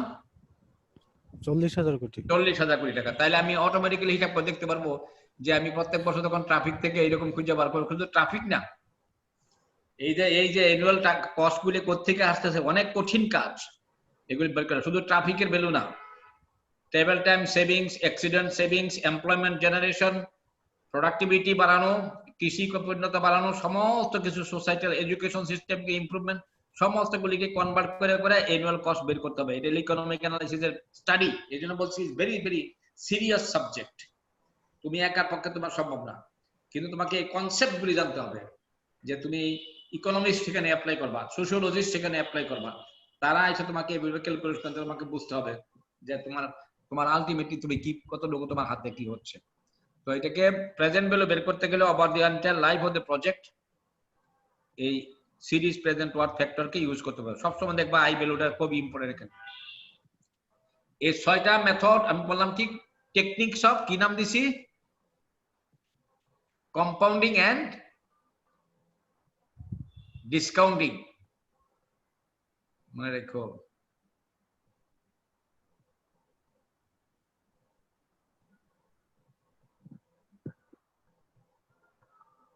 এই যে নাম দিছি, কি দিছি? Technique of compounding and discounting. কয়টা টেকনিক এখানে? 6টা। ওটাই তো স্যার করে দেন। ছয়টা ফ্যাক্টর। এই ছয়টা ফ্যাক্টর এটাকে বলছে বাইবেল, ইকোনমিস্টরা বলে the Bible of economic analysis. ইকোনমিস্টরা বাইবেল, এ ছাড়া তুমি কোনো অ্যানালাইসিস করতে পারবে না। বাইবেল তাদের এটা হলো সেন্ট্রাল রেজিস্ট। তুমি আজকে পোস্ট করে দেখবা ওয়ার্ল্ড ব্যাংকের এডিবি এই কম্পাউন্ডিং টেক্সটাইল ডিসকাউন্টিং এর ফর্মুলা আছে এবং টেবিল রেগ আছে, বিভিন্ন ইন্টারেস্টের জন্য সব ক্যালকুলেশন করা আছে, প্রজেক্ট অ্যানালাইসিস এগুলো ইউজ করে। আমরা মোটামুটি প্রজেক্ট এই ফর্মুলাগুলি পড়লাম, এখন আমরা অ্যাপ্লাই করব কাজে। এখন আমরা ইউজ করব এই যে অঙ্কে একটা কমপ্লিট অঙ্ক করব to find out the all of the techniques of cost benefit analysis. আমরা এখন এই কস্ট বেনিফিট অ্যানালাইসিস গুলি করব প্রজেক্টের জন্য। কস্ট এটা কনস্ট্রাকশন কস্ট, এটা কনস্ট্রাকশন হয়ে গেছে, কস্ট হবে এটা এন হবে। অনেক ভুল ভ্রান্তি আছে, তোমরা সেগুলো ঠিক করে নিবা। কি আছে এটার নাম কি? Cost benefit cost benefit analysis. এটা কনস্ট্যান্ট এটা হয়ে গেছে কস্ট বেনিফিট অ্যানালাইসিস। কস্ট আর একটা কারেকশন করে লিখে রাখো, কস্ট বেনিফিট অ্যানালাইসিস বড় সাবজেক্ট, এটা বহুত বড় সাবজেক্ট। যখন নাকি ইকোনমিক্স যারা স্পেশালাইজড তারা এই জিনিসগুলি পড়াশোনা করে। তা আমরা ওই সাবজেক্টের কিছু অংশ ইউজ করতে হবে আমাদের প্রজেক্টের জন্য, আমাদের এরিয়ার জন্য। তো সিভিল ইঞ্জিনিয়ারিং এর ক্যালিবারটা অনেক ব্রড, এই স্বাভাবিক কারণেই ব্রড, তুমি দেখছো কতটুকু ব্রড। এখন আমরা তো অনেক ডিটেইলও পড়াবো বলছি, আমরা অনেক ডিটেইল পড়াই। এই সাবজেক্টই বাইরে পড়াচ্ছে অনেক কনসাইজ করে, কমপ্লেক্স করে, অনেক কমপ্লেক্স করে পড়ায়। এত আমার মতো এত কথা বলবে না এখানে। তারা বলে টেকনিক্স অফ ডিসকাউন্টিং কম্পাউন্ড দেখে নাও, এবং এরকম মেথড আছে, ক্যাপিটাল রিকভারি ফ্যাক্টর হয়, এগুলি করে, এগুলি ইউজ করে এটা প্রেজেন্ট ভ্যালু বের করতে হবে, ফিউচার ভ্যালু বের করতে হবে, টোটাল প্রেজেন্ট ওয়ার্ক কত হবে, এগুলি বলতে হবে, সিরিজ কেমনে কি করে বলে দিবা, শেষ করে ফেলবে 2 মিনিটে। এবং তারা দেখে নিবে টেকনিক গুলি কি কি। তো আমরা এখানে বলছি যে এই কস্ট বেনিফিট অ্যানালাইসিসের মধ্যে যে মেথডগুলি আমরা ইউজ করি, মোস্ট কমনলি ইউজড মেজার্স, বড় শব্দটা, most commonly used measures of measures. এখানে কি লিখছে? Measures oblique criteria, oblique techniques oblique method, সবই কিন্তু এক শব্দ। মেজার্স মানে এক একটা মেজার, এই মেজারে এই মানদণ্ড কি আছে, এই ক্রাইটেরিয়াতে কি হয়, ওই টেকনিকে কি হয়, ওই মেথডে কি হয়, সব কিন্তু এক নাম। Measures oblique criteria oblique methods oblique techniques সবই এক নাম। Of discounted cash figure, discounted figure discounted present value যে ফিগার বলে। আর এক নম্বর হলো কি? Net present value. একদম মুখস্থ, আজকের থেকে মুখস্থ। এনপিবি প্রজেক্টে জিজ্ঞেস করে, প্রাইম মিনিস্টার জিজ্ঞেস করে এনপিবি কত হয়েছে প্রজেক্টে, বলেন প্রজেক্ট ডাইরেক্টর কে আছে এখানে? বলে ম্যাডাম, ম্যাডাম তো বলা যাবে না, স্যার বা অনারেবল প্রাইম মিনিস্টার। যে কি প্রজেক্ট, কত প্রজেক্টে পাস করলেও দেখছো যে বলেন যে আপনাদের ঢাকা বাইপাস করতেছেন, আপনি প্রজেক্ট নিয়ে আসেন 10,000 কোটি টাকার প্রজেক্ট, এনপিবি কত? ঢাকা বাইপাস কোনটা? ঢাকা বাইপাস কোনটা? পরীক্ষা যদি কে ঢাকা বাইপাস কি মিন করবে, কি প্রজেক্ট? Road, highway project. কে বলছো এটা? স্যার রনি, সানি আলম রনি। না বেটা মানুষ। নাম্বার দিব, আবার দিতে হবে। তুই কইছস ক রনি? জি স্যার। রোল নাম্বার কত? স্যার লাস্টে 06 স্যার, রেগুলার 06 দিলাম, যাও। এই যে রোড প্রজেক্ট বুঝছো, বাইপাস, চান্দিনা বাইপাস, কতগুলি বাইপাসের নাম কম? তোমরা তো সব সিভিল ইঞ্জিনিয়ারিং প্রজেক্ট ভাই। রিসেন্ট কতগুলি বাইপাস প্রজেক্ট পড়ে নাম বলো? মালিবাগ বাইপাস, আরে মির্জাপুর বাইপাস, ঢাকা মহা রোড, পূর্বাঞ্চল road, Sylhet road, Chittagong bypass. এটা কি বাইপাস? আস্তে আস্তে এটা বাইপাস কয় না, বাইপাস চান্দিনা বাইপাস প্রথম প্রজেক্ট। চান্দিনা বাইপাস ওদিকে বাড়ি কার আছে? জি স্যার, আমার স্যার। চান্দিনা বাইপাস নাম শুনছো? জি স্যার। কুমিল্লা শহর থেকে কুমিল্লা শহরে গিয়া কুমিল্লা শহরকে বাইপাস করে চিটাগাং রোডকে পুরাই নিয়েছিল প্রথম। আমি সেটা কনসালটেন্ট ছিলাম 81 এ। প্রথম রোড প্রজেক্ট বাইপাস শর্ট করে দিলাম ডিসটেন্স। স্যার মিটামন কি বাইপাস হবে? কিসে? মিটামইন কিশোরগঞ্জের করছেন ওদের একটা না, মিঠামানে কোনো বাইপাস হলো করতে সেখানে? না স্যার, জানতে এসেছিলাম। না, মিঠামান যদি রোড থাকতো, যদি কোনো পেছানো পোছানো রোড থেকে বাইপাস করে যদি সব বাইপাস রাস্তা হলো কি মেইন টাউন কে বা তাহলে স্যার হবিগঞ্জের আগে বাইপাস ছিল। হইতে পারে আমি যাই বাইপাস ছিল, পরে হবিগঞ্জে মেইন রুট করছিল। হইতে পারে, যেমন আমি এখানে সোনারঘাট দিয়ে বাইপাস ছিল। হইতে পারে। এই যে করটিয়া বাইপাস, করটিয়া নাম শুনছ? করটিয়া মির্জাপুর টাঙ্গাইল বাইপাস। জি স্যার, শুনছি। করটিয়া মির্জাপুর বাইপাস। জি স্যার, নাম শুনছি স্যার। এইগুলো তো বাইপাস রোড, শর্টকাট। এই শহর ভিতরে আগে মির্জাপুরের ভিতরে যাইতে, এখন মির্জাপুর শহরকে বাইপাস করে দিলাম। বাইপাস সাবজেক্ট কিন্তু ট্রান্সপোর্টেশন সাবজেক্টে তোমার পড়ানো কথা রে ভাই, যে বাইপাস রোড, আরবান বাইপাস। জি স্যার, পড়ছি স্যার। এগুলো পড়ানো দরকার, পড়তে হবে। তাইলে এই যে এনপিবি ক্রাইটেরিয়া, বলেন এনপিবি ক্রাইটেরিয়া প্রজেক্টের মেরিট কি? Cost benefit ratio, BCR ratio, internal rate of return, IRR খুব common, present value payback, PBP payback period, index, first year rate of return, FYRR. এই শব্দগুলি আজকের থেকে একদম ঠোঁটস্থ। কয়টা ক্রাইটেরিয়া এখানে? স্যার 5টা, 6টা স্যার। 6টা স্যার। মোটামুটি 5টাই আমরা ধরি, ইন্ডেক্সটা বাদে দিলাম। তাহলে 5টা মেথড, 5টা খুব কমন মেথড। কিসের মেথড এটা? Sir method analysis. কিসের analysis? Sir cost benefit analysis. Cost analysis. Very good. এই আজকে এই পর্যন্ত এখানে খুব মনে রাখবা। এই মেথডগুলি আমরা এখন একটা কমপ্লিট প্রজেক্টে, যে কোনো প্রজেক্টের জন্য 5টা মেথডের রেজাল্ট বের করতে হবে। এইটা হলো তোমার অ্যানালাইসিস। ওই যে বললাম analysis of capital investment decisions. আমরা এই অঙ্কগুলি করব এখন, মনে রেখো। যেমন আমি এখানে ছোট ছোট এক্সাম্পল দিছি প্রেজেন্ট ভ্যালু বের করার জন্য, বুঝছো?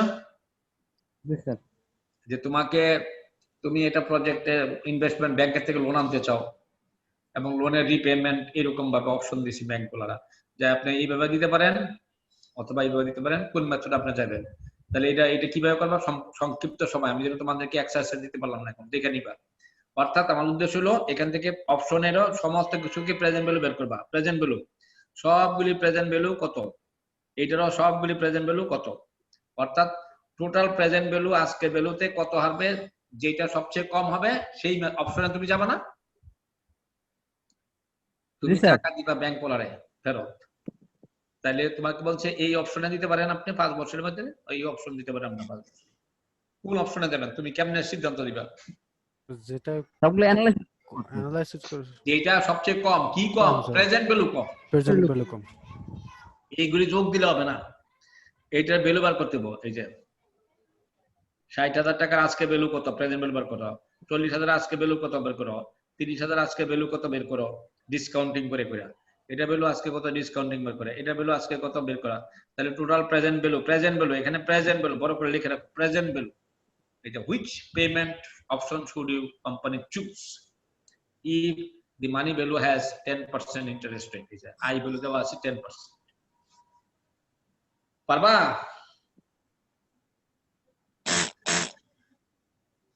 বুঝছো কেউ? চুপ করে বসে কেন? স্যার ওই যেই 6টা মেথড দেখাইছেন ওগুলো অ্যাপ্লাই করেই তো করতে হবে, বের করতে হবে। চুপ করে বসে কেন? কথা বলো না কেন? পারবা নাকি? কিসে? চেষ্টা করবো না, কি করবা চেষ্টা? বলো, চেষ্টা তো করতেই হবে। স্যার এই উপরে যে স্যার মেথড গুলো পড়াইছি স্যার, এইখানে স্যার ওই মেথড গুলোর উপরে স্যার কি না, এত মেথড নাই এখানে, একটা মেথডই করতে হবে। কি মেথড ইউজ করবা? কি বের করতে হবে এখানে? Present value. প্রেজেন্ট ভ্যালু এই স্ট্রিমের প্রেজেন্ট ভ্যালু। এখানে বলা প্রেজেন্ট ভ্যালু সমান এইটার কত, এটা প্রেজেন্ট ভ্যালু কত। প্রেজেন্ট ভ্যালু বের করতে হবে ডিসকাউন্টিং করে। এটা ডিসকাউন্টিং করবা 1 বছরে, দ্বিতীয় ফর্মুলা দিয়ে, 2 নম্বর ফর্মুলা দিয়ে। এটা 2 নম্বর ফর্মুলা, প্রেজেন্ট ভ্যালু বের করবা। এটা প্রেজেন্ট ভ্যালু বের করবা। এটা প্রেজেন্ট ভ্যালু বের করবা। এটা প্রেজেন্ট ভ্যালু বের করবা। সিমিলারলি এই অপশনে এটা প্রেজেন্ট ভ্যালু বের করবা, এটা প্রেজেন্ট ভ্যালু বের করবা। সব প্রেজেন্ট ভ্যালু বের করে যেটা হবে এই যে বলছি payments are made. Very very important, এগুলি এক্সারসাইজ ঠিক করবা, এখানে দেখবা অন্য জিনিসও দেখবা। যেমন এখানে আমরা অনেক ছোট ছোট প্রবলেম দিয়ে সিমেন্ট ফ্যাক্টরি একটা एग्जांपल দিলাম। সিমেন্ট ফ্যাক্টরি কইছে যে সিমেন্ট ফ্যাক্টরি 97 থেকে শুরু করেছে, 6 বছর লাগছে কাজ করতে, 60 ইয়ার। 6 বছর পরে প্রোডাকশন শুরু হয়েছে। এই যে প্রতি বছর $1.5 মিলিয়ন টাকার সিমেন্ট আসতেছে। ওভার 15 বছর তার ইকোনমিক লাইফ। সিমেন্টের প্রেজেন্ট ভ্যালু কত? একটা ভ্যালু দিয়ে ক্যালকুলেশন করবে। এই যে what is the present what, what is the present value, what is the present watt of the cement. তুমি একটা সিমেন্ট কোম্পানির মালিক, তুমি জানবা না তোমার এই 15 বছর যদি এটা প্রজেক্ট পিরিয়ড হয়, 15 বছরের মধ্যে কত টাকা সিমেন্ট পাইলা? অবশ্যই স্যার। সেরকম কেন বার করবা? এই যে প্রতি বছর যদি এত টাকা করে পাই সিমেন্ট বিক্রি করে, তাহলে কত বছর হবে? সিম্পল।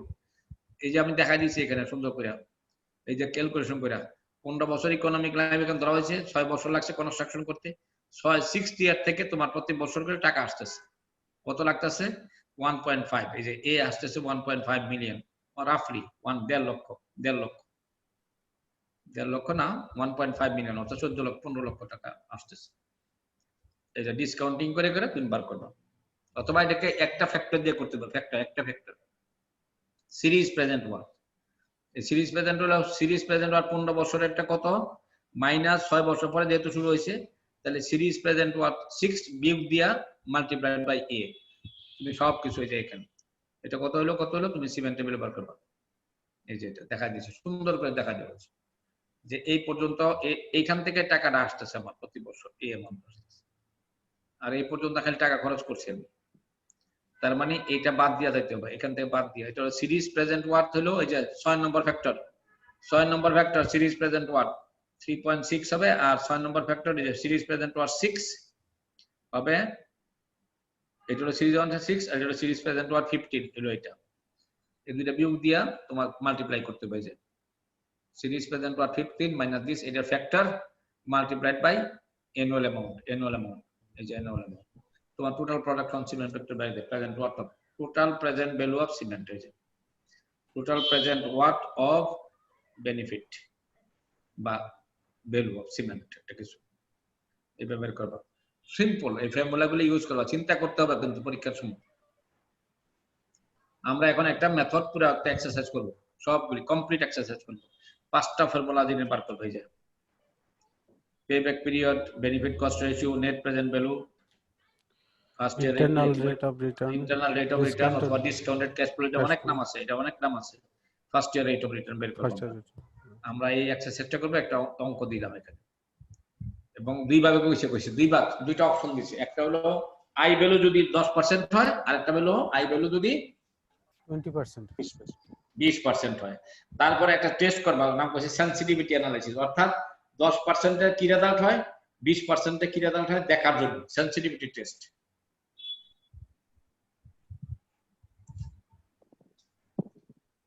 বুঝছো কি? জি স্যার। আমার মেজর কথা শেষ। কি কথা বললাম এতক্ষণ? একজন সামারি কম, যে সামারিটা কইতে পারবা এই পর্যন্ত কি বললাম, কোথায় অ্যাপ্লাই করব, এইটুকু যদি কেউ কইতে পারো। যে এই কইতে পারবা অ্যানালাইসিস করছি স্যার, অ্যানালাইসিস ইনভেস্টমেন্টে আমি ইউজ করব স্যার, কোথায় ইনভেস্টমেন্ট করব সেই জন্য অ্যানালাইসিস ইউজ করব, এবং শেষমেশ স্যার অ্যানালাইসিস করার পরে স্যার ডিসিশন নেব স্যার, যে কোথায় করব কোথায় করব না। এখন এই অ্যানালাইসিস করার জন্য কি শিখাইছে, এটা কেন কইছো? Sir Mahmud Hossain sir. মাহমুদ হোসেন, লাস্টে 46 স্যার। মনে হয় যে লাঠি ফেলাইতে তো আস্তে আস্তে না ধরে, যে লাঠি ফেলাইতে পারলে লেফট নাম্বার পাওয়া যাবে। মাহমুদ হাসান, আচ্ছা ধরলাম। পরে কোর্স এরপরে ইকোনমিক না, তা অ্যানালাইসিস করে কেমনে অ্যানালাইসিস করব, এবং আলটিমেটলি কস্ট বেনিফিট অ্যানালাইসিস এর কি কি জিনিস বার করতে হবে, কেমনে বার করব, এটা কি কইতে পারবা? আমি আজকে এখন তো যা পড়াইলাম তোমার কথা ঠিক আছে, কিছুটা ঠিক আছে স্যার। ইকোনমি লাইফ কি, এটার ব্যাখ্যা, তারপর হচ্ছে আমরা জি স্যার ইকোনমিক লাইফ স্যার, তারপর প্রেজেন্ট ভ্যালু কনসেপ্ট। না, আমরা এখন কি আমরা কি আসলে কোন মেথড, আমি কি করার জন্য এই প্রশ্নগুলি করলাম, কি করতে, কি অ্যানালাইসিস করতে? স্যার এটা হচ্ছে আমরা যে কস্ট বেনিফিট অ্যানালাইসিস করব। কে বলছো? স্যার সানি আলম রনি। সানি আলম রনি। না মাসুমন্ত মতো কিছু কইতেছিল নাকি? জি স্যার। কি জানি কইতেছিল তুমি যে ইকোনমিক অ্যানালাইসিস কি কইছিলা? স্যার ইকোনমিক লাইফ, জি স্যার ইকোনমিক লাইফ, ইকোনমিক লাইফের ভিতরে করবা, বাট ইকোনমিক লাইফের ভিতরে কস্ট বেনিফিট অ্যানালাইসিসটা করবা। জি স্যার। কস্ট বেনিফিট অ্যানালাইসিস কিসের উপরে করব আমি? Economic life. Economic life of the project. তাহলে কস্ট বেনিফিট অ্যানালাইসিস করে কস্ট বেনিফিট অ্যানালাইসিস মেথডগুলোর নাম কি কি?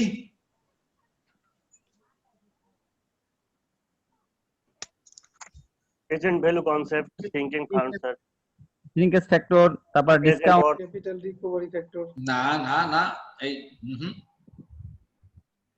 কস্ট বেনিফিট অ্যানালাইসিস মেথডগুলোর নাম কও। Net net net present value, benefit cost, কে বলতেছো? কে বলতেছো? মাহমুদুর স্যার। 53 মাহমুদুর। না, এটা তো সবাই পারতেছো। ঠিক আছে, আমি ধরলাম এটাই, এই যে এখন মাত্র কইলাম যে 6টা মেথড আমরা করব। এই 6টা মেথড দ্বারাই আমার আলটিমেটলি যে কোনো ছোট থেকে বড় প্রজেক্ট এই 6 মেথডের ভিতরে করতে পারবা। বড় পদ্মা ব্রিজ, মেট্রো রেল একই পদ্ধতি পড়ছে। ছোট্ট একটা সিগন্যাল ডিজাইন করবা, বসাবা, তার কস্ট বেনিফিট অ্যানালাইসিস করতে গেলে পেডেস্ট্রিয়ান ওভারপাস করবা, বাইক দিয়া ফুট ওভারব্রিজ করবা, এটার একটা কস্ট বেনিফিট অ্যানালাইসিস হবে। একই পদ্ধতি। পদ্ধতিগুলোর নাম কি? Net present value, net present value, benefit cost ratio, internal rate of return, present value payback, present value index, first year compound amount. প্রথম বছর কত টাকা রিটার্ন পাবো, এটা খুবই ইম্পর্টেন্ট। তাহলে যে প্রজেক্টের মধ্যে সবচেয়ে প্রথম বছরে অনেক টাকা দিয়ে আইসা পড়ে, এই প্রজেক্ট হলো সবচেয়ে বেশি অ্যাট্রাকটিভ। আর যদি প্রথম বছর টাকা কম আসে, যদি কম রিটার্ন আসে, তাহলে আমি কি করব? প্রথম বছর যদি টাকা কম আসে, তাহলে আমি বলবো প্রজেক্টের জন্য ইয়া করতে গো।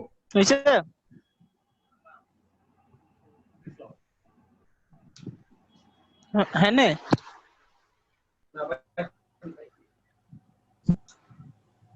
আমাদের ইয়া কত আজকে, এখন পার্টিসিপেন্ট কত হইছে? স্যার এখন 46। স্যার 45 আপনি আছেন স্যার? আপনি না, আমার বাদ দাও।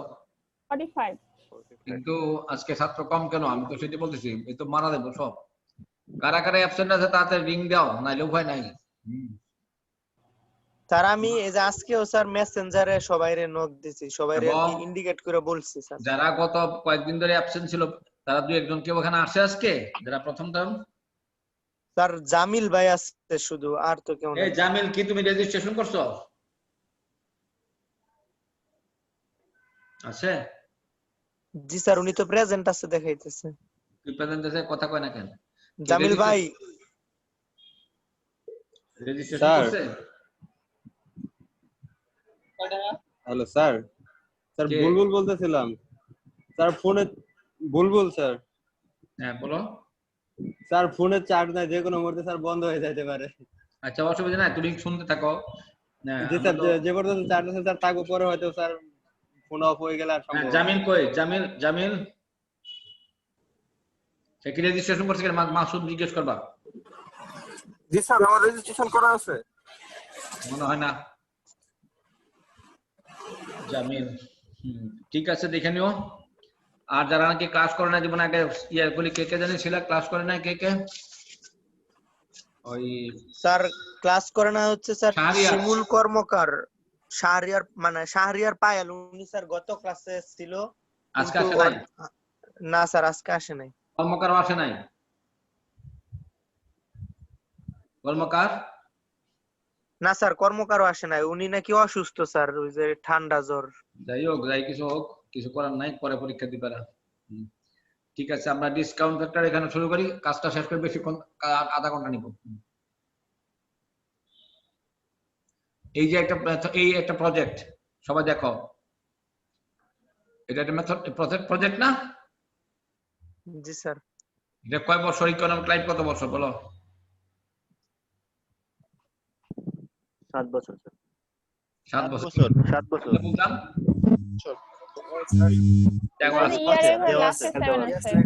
কয় বছর কাজ করতে লাগছে? এটা তৈরি করতে কয় বছর লাগছে? না এটা করতে কয় বছর লাগছে কাজ করতে মানে কমপ্লিটটা স্যার 2 বছর স্যার ক্যাপিটাল লাগছে। 2 বছর আমি ক্যাপিটাল use করছি, স্যার। হ্যাঁ গুড 2 বছর লাগছে ভেরি গুড 2 বছর পরে আমি এই যে এখানে দেখো বেনিফিট পাইতেছি এই যে গ্রস বেনিফিট থার্ড ইয়ার থেকে বেনিফিট পাচ্ছি এই যে এটা গ্রস বেনিফিট খেয়াল করো এটা হলো ক্যাপিটাল কস্ট প্রথম 2 বছর কাজ করতে লাগছে এখানে অপারেশন মেইনটেনেন্স কস্ট ও প্লাস মেইনটেনেন্স করে এখানে লাগে নাই কারণ কাজ প্রজেক্ট হয় না তাহলে টোটাল কস্ট কত হলো এত এটা ডিসকাউন্টিং ফ্যাক্টর প্রেজেন্ট ভ্যালু বার করতেছি আমি ডিসকাউন্ট ফ্যাক্টর কত 1 বছর পরে এত 2 বছর পরে 1/i 1 to the power i to the power n ওই যে 2 নম্বর ফ্যাক্টর তাহলে এইটা দিয়ে এটা মাল্টিপ্লাই করলে প্রেজেন্ট ভ্যালু পাবো অর্থাৎ 7,500 টাকার প্রেজেন্ট ভ্যালু 1 বছর পরে at the end of the year হলো এত টাকা 6,000 টাকা 2 বছর পরে প্রেজেন্ট ভ্যালু কত এত এই তারপরে শুরু হয়েছে প্রজেক্টের অপারেশন মেইনটেনেন্স কস্ট 1300 করে এটা প্রত্যেকটা ফ্যাক্টর দিয়ে মাল্টিপ্লাই করে আমি এখানে প্রেজেন্ট ভ্যালু বার করলাম এই যে present value sir total cost থেকে কি ডিজাইন ফ্যাক্টর 10% কি করব স্যার মাল্টিপ্লাই করব এটার সাথে মাল্টিপ্লাই করে তারপরে প্রেজেন্ট ভ্যালু বের হবে স্যার ভালো করে খেয়াল করে কি কইছি ডিসকাউন্ট ফ্যাক্টর হলো কেমনে বার করে গিভেন পি গিভেন এফ নাকি কি লাগা আছে গিভেন এফ নাকি given P find FP present value given F find P এই পিটা প্রেজেন্ট ভ্যালু অর্থাৎ 1 বছর পরে 1 বছর এন্ড অফ দি ইয়ার কইছি এখানে এন্ড অফ দি ইয়ার 1 বছর পরে 7,000 টাকা ভ্যালু হলো আজকের ভ্যালু হলো এত আর 2 বছর পরে 6,000 টাকা ভ্যালু হলো এই যেটা ডিসকাউন্ট ফ্যাক্টরটা বার করছি কেমনে খেয়াল করছো ডিসকাউন্ট ফ্যাক্টর এখানে এটা নোট দেওয়া আছে যে ডিসকাউন্ট ফ্যাক্টর হলো 1 divided by 1 plus i to the power n ওই যে 2 নম্বর ফ্যাক্টর বুঝছো নি জি স্যার এগুলো অপারেশন মেইনটেনেন্স কস্ট আর এখানে 600 টাকা হলো সেলভেজ ভ্যালু এখানে 3 নম্বর এই যে 3 নম্বর নোট দিয়ে দেওয়া হয়েছে এখানে 2 নম্বর নোট এটা 1 নম্বর নোট ওই যে 1 নম্বর নোট হলো মানে হলো এটা 2 নম্বর নোট হলো ডিসকাউন্ট ফ্যাক্টর 3 নম্বর নোট হলো সেলভেজ ভ্যালু বুঝছো খেয়াল করছো যদি এটা লাগে গেছে এখানে স্যার সেলফ ভ্যালুটা কি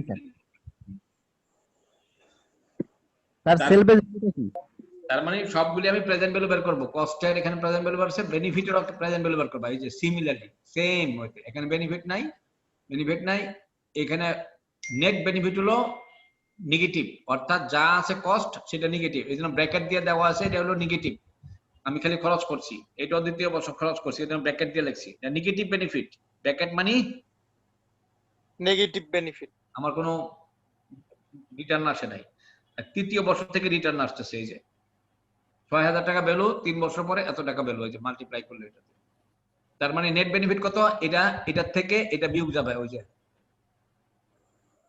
মানে ইনভেস্টমেন্ট থেকে ইয়াটা এই যে বেনিফিট থেকে কস্ট বেনিফিট এটা ভিতর থেকে বিয়োগ দিলে এটা হবে এটা থেকে এটা বিয়োগ দিবা এটা হবে এইরকম বেনিফিট বের করবে অর্থাৎ এটা হলো net benefit ultimately net benefit হলো সব যোগ বিয়োগ দিয়ে এটা নেগেটিভ বেনিফিট 3255 তার মানে এটা হলো আমার নেট এটা কি পাইলাম তাহলে এনপিবি নাকি স্যার 1 নম্বরটা পাইছি নাকি 1 নম্বরটা পাইছো 1 নম্বরটা পাইছি আমি 1 নম্বর মেথডের 1 নম্বর কি নাম কি নেট প্রেজেন্ট ভ্যালু এই নেট প্রেজেন্ট ভ্যালু কত 3,255 পজিটিভ না নেগেটিভ পজিটিভ স্যার তার মানে প্রজেক্টটা কি ভালো না মন্দ এটা ভালো স্যার ভালো অর্থাৎ তুমি এটা দিয়ে বিয়োগ এটা হলো নেট বেনিফিট এটার থেকে এটা বিয়োগ দিলে এটা পাইবা এই যে এটা পাইবা এটা কস্ট এটা হলো নেট কস্ট এই যে present worth of cost present value of cost অথবা present worth of cost present value of benefit অথবা প্রেজেন্ট ওয়ার্থ অফ কস্ট এই বেনিফিট 19,100 আর 15,100 এটার থেকে এটা বিয়োগ দিলে এটা পাইবা আর এটা যোগ বিয়োগ দিলেও এটা পাইবা তাহলে কি পাইলা তুমি এনপিবি নেট প্রেজেন্ট ভ্যালু হ্যাঁ তাহলে আবার বেনিফিট কস্ট রেশিও বার করবা এই যে এটা দিয়ে ভাগ দাও এটা দিয়ে ভাগ দিলে বেনিফিট কস্ট রেশিও বের করো কয়টা পেয়ে গেল দুইটা পেয়ে গেলাম এই তো দুইটা পেয়ে গেল তো সহজ অঙ্ক এই যে দেখো এটা এগুলি বার করতে এই যে একবার বা বেনিফিট কস্ট রেশিও পাইছি আমি নেট প্রেজেন্ট ভ্যালু পাইছি at 10% 20%টা করি নাই এখনো, তাহলে দুইটা পাইছি আমি। এখন 3 নম্বর হলো পে ব্যাক পিরিয়ড। এখন পে ব্যাক পিরিয়ড কত হইব? পে ব্যাক পিরিয়ড 1 নম্বর পে ব্যাক কি স্যার কত বছর পর থেকে আমি এই প্রজেক্ট থেকে আমি রিটার্ন টাকা পাবো? না, কয় বছর লাগছে আমার টাকাটা ফেরত আসতে? কি আসতে ফেরত? টাকার টোটাল ইনভেস্টমেন্টটা কত বছর লাগছে স্যার? টোটাল ক্যাপিটাল 2 বছর পর থেকে। ক্যাপিটালটা কত বছর লাগছে ফেরত আসতে? ক্যাপিটাল কত, প্রেজেন্ট ভ্যালু কত? এই যে দুইটা যোগ দিলাম। Capital 13,500 sir. হ্যাঁ না, 13,000 না, এই দেখো 11,000 কত সামনে দেখো এখানে, এই যে এটা হলো net present value, net capital 6,818। হ্যাঁ কত? 11,000 সামথিং হবে স্যার 11,000 সামথিং। তাহলে এই টাকাটা হলো ফেরত আসতে হবে কোন বছর থেকে শুরু করবা কাউন্ট করা? যে বছর থেকে প্রথম বেনিফিট আইছো, প্রথম বছর কত? 3 বছর থেকে। 3 বছর থেকে। হ্যাঁ এটা হলো প্রথম বছর। থার্ড ইয়ার মানে হলো আমার প্রথম বছর। প্রথম বছর। এই 1 বছরে পাইছো তুমি, ফেরত আইছো না? 1 বছরের ফেরত কভার হইছে? জি না স্যার। না স্যার। না স্যার 1 বছর দাও, এটা লাগে 2 বছর যোগ দাও, 2 বছরে কভার হইছে? না স্যার। না স্যার। জি না স্যার, তৃতীয় বছরে যা কভার হইছে তাও হয় না। জি স্যার। 4 বছর যায় বেশি হয়ে যাবে, তাহলে 3 থেকে 4 বছর মাঝামাঝি, তাহলে বিটুইন 3 and 4 অর্থাৎ 3 পয়েন্ট সামথিং বছর লাগছে। কয় বছর লাগছে? 3 পয়েন্ট সামথিং। তাহলে পে ব্যাক পিরিয়ড যখন বলবো তখন বলবো 3.5 বছর, রাফলি মনে করো। জি স্যার। তাহলে আমার 3.5 বছর 3 বছর লাগছে টাকাটা ফেরত আসতে, এটা পে ব্যাক পিরিয়ড। তো এইভাবে তোমার কয়টা বাড়িলো? 3টা বাড়িলো। 3টা। হ্যাঁ, তাহলে first year rate of return বার করো। ফার্স্ট ইয়ার রেট প্রথম বছর কত পাইলাম? প্রথম বছর রিটার্ন কত? 3,530। তাহলে এইটা পার্সেন্টেজ করবা কার? এইটার পার্সেন্টেজ করবা, এইটার এই দুইটার ক্যাপিটালের percentage. First year return, first year কার রিটার্ন? ক্যাপিটালের রিটার্ন। তাহলে এখানে কত হলো? 11,000 সামথিং না? জি স্যার। তাহলে 3,500 রে 11,000 দিয়ে ভাগ দিলে কত হলো রাফলি? কত হয় খোঁজ করো তো? 3.34 স্যার। পার্সেন্টেজ কত পার্সেন্ট? 10%। জোর বেটা। না স্যার 10%। 33% very good. কেডা কইছো? স্যার মাসুম, আবু রাজিম মাসুম। বেটা তুমি তো চ্যাম্পিয়ন হয়ে গেছো আজকে দেখা যায়। ক্যালকুলেশন পাচ্ছো, তাহলে কি পাইলা? এটা কি পাইলা? কি পাইছো? স্যার এটা sir benefit. Benefit first year rate of return. First year rate. প্রথম বছর কত পার্সেন্ট রিটার্ন পাইছো? 33%। ভালো না মন্দ? ভালো স্যার। ভালোই ভালোই স্যার। 1/3 পাইলে তো ভালো। আর যদি কোনো প্রজেক্ট 2000% রিটার্ন আসে তখন এই প্রজেক্ট কি? একদম স্যার কোটিপতি। আবার ভালো স্যার। এবং সেই প্রজেক্টের নাম বলো, দুই একটা এরকম প্রজেক্ট আছে, বলো কোন প্রজেক্ট? Road safety project. মারা যায় বেশি কোনো একটা লোকেশন যদি তুমি ট্রিটমেন্ট করো, কোন হাইওয়ে একটা লোকেশন যদি মনে করো ডেঞ্জারাস লোকেশন, এখানে অনেক লোক মারা যায় না? জি স্যার। জি স্যার। কোন একটা লোকেশন অনেক লোক মারা যায়, বলে ব্ল্যাক স্পট। নাম পড়াইছে তোমাদের ট্রান্সপোর্টেশন পড়ায় কেডা? স্যার শামিম স্যারে পড়াছিল স্যার। কে?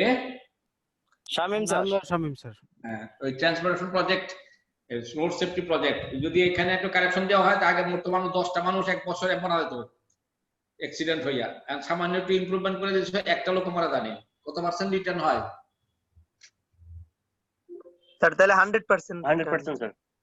তো আমারও তো ব্যাটারি ডাউন হইতেছে, আমি আস্তে আস্তে দাঁড়াও, আমিও শেষ করে দিব, বেশিক্ষণ লাগবে না। দেখি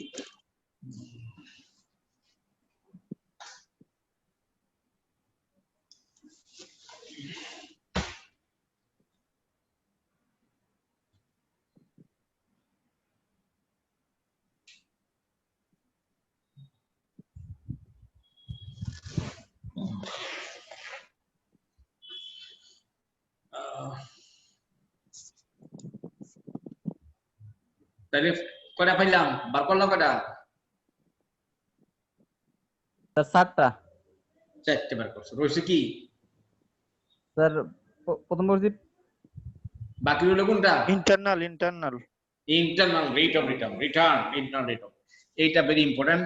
এটার জন্য কইছি যে দ্বিতীয় মেথড কইছি না, কেস, এটা কেস এ করলাম না, এটা কেস এ কত পার্সেন্ট? 10%। কি 10%? এটা discount factor. Discount factor sir. মানে কি আই? G sir. আবার কেস বি কইছিলাম না করতে? জি স্যার। কেস বি যখন করবা 20% করে দেখবা, 20% করলে দেখবা এনপিবি নেগেটিভ হইছে, নেগেটিভ, এটা নেগেটিভ হয়ে গেছে,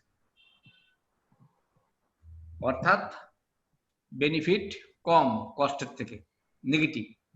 তার মানে এই 10% পজিটিভ আর 20% নেগেটিভ। তাহলে এই দুইটার মাঝে একটা জায়গা দিয়ে যাবে, একটা ফ্যাক্টর আছে, একটা ভ্যালু দিয়ে যাবে। এখানে এনপিবি কি হবে? এখন পজিটিভ আছে, আরেকটা দিয়ে নেগেটিভ হলো, দুইটা মাঝে একটা পয়েন্ট আছে যেখানে এনপিবি কি হবে? নিউট্রাল হবে। এনপিবি কত হবে? এনপিবি ভ্যালু কত হবে তখন কত হবে? 15% হতে পারে স্যার। না, নিউট্রাল কইছো দে, নিউট্রাল মানে কি? ভারসাম্য। এনপিবি কত হবে তখন? তার ভ্যালুটা কত হবে? 0 হয়ে যাবে। 0 হয়ে যাবে। কে বলছো? মুকাররম স্যার। আমিও বলছি স্যার। কে কইছো? মুকাররম দাস। আমি আগে বলছি স্যার, নিউট্রাল। পাবেল খান। ওদের নাম্বার দেন স্যার, আমার নাম্বার না দিলে হবে স্যার। কে নাম কি? পাবেল, শাহরুখ খান।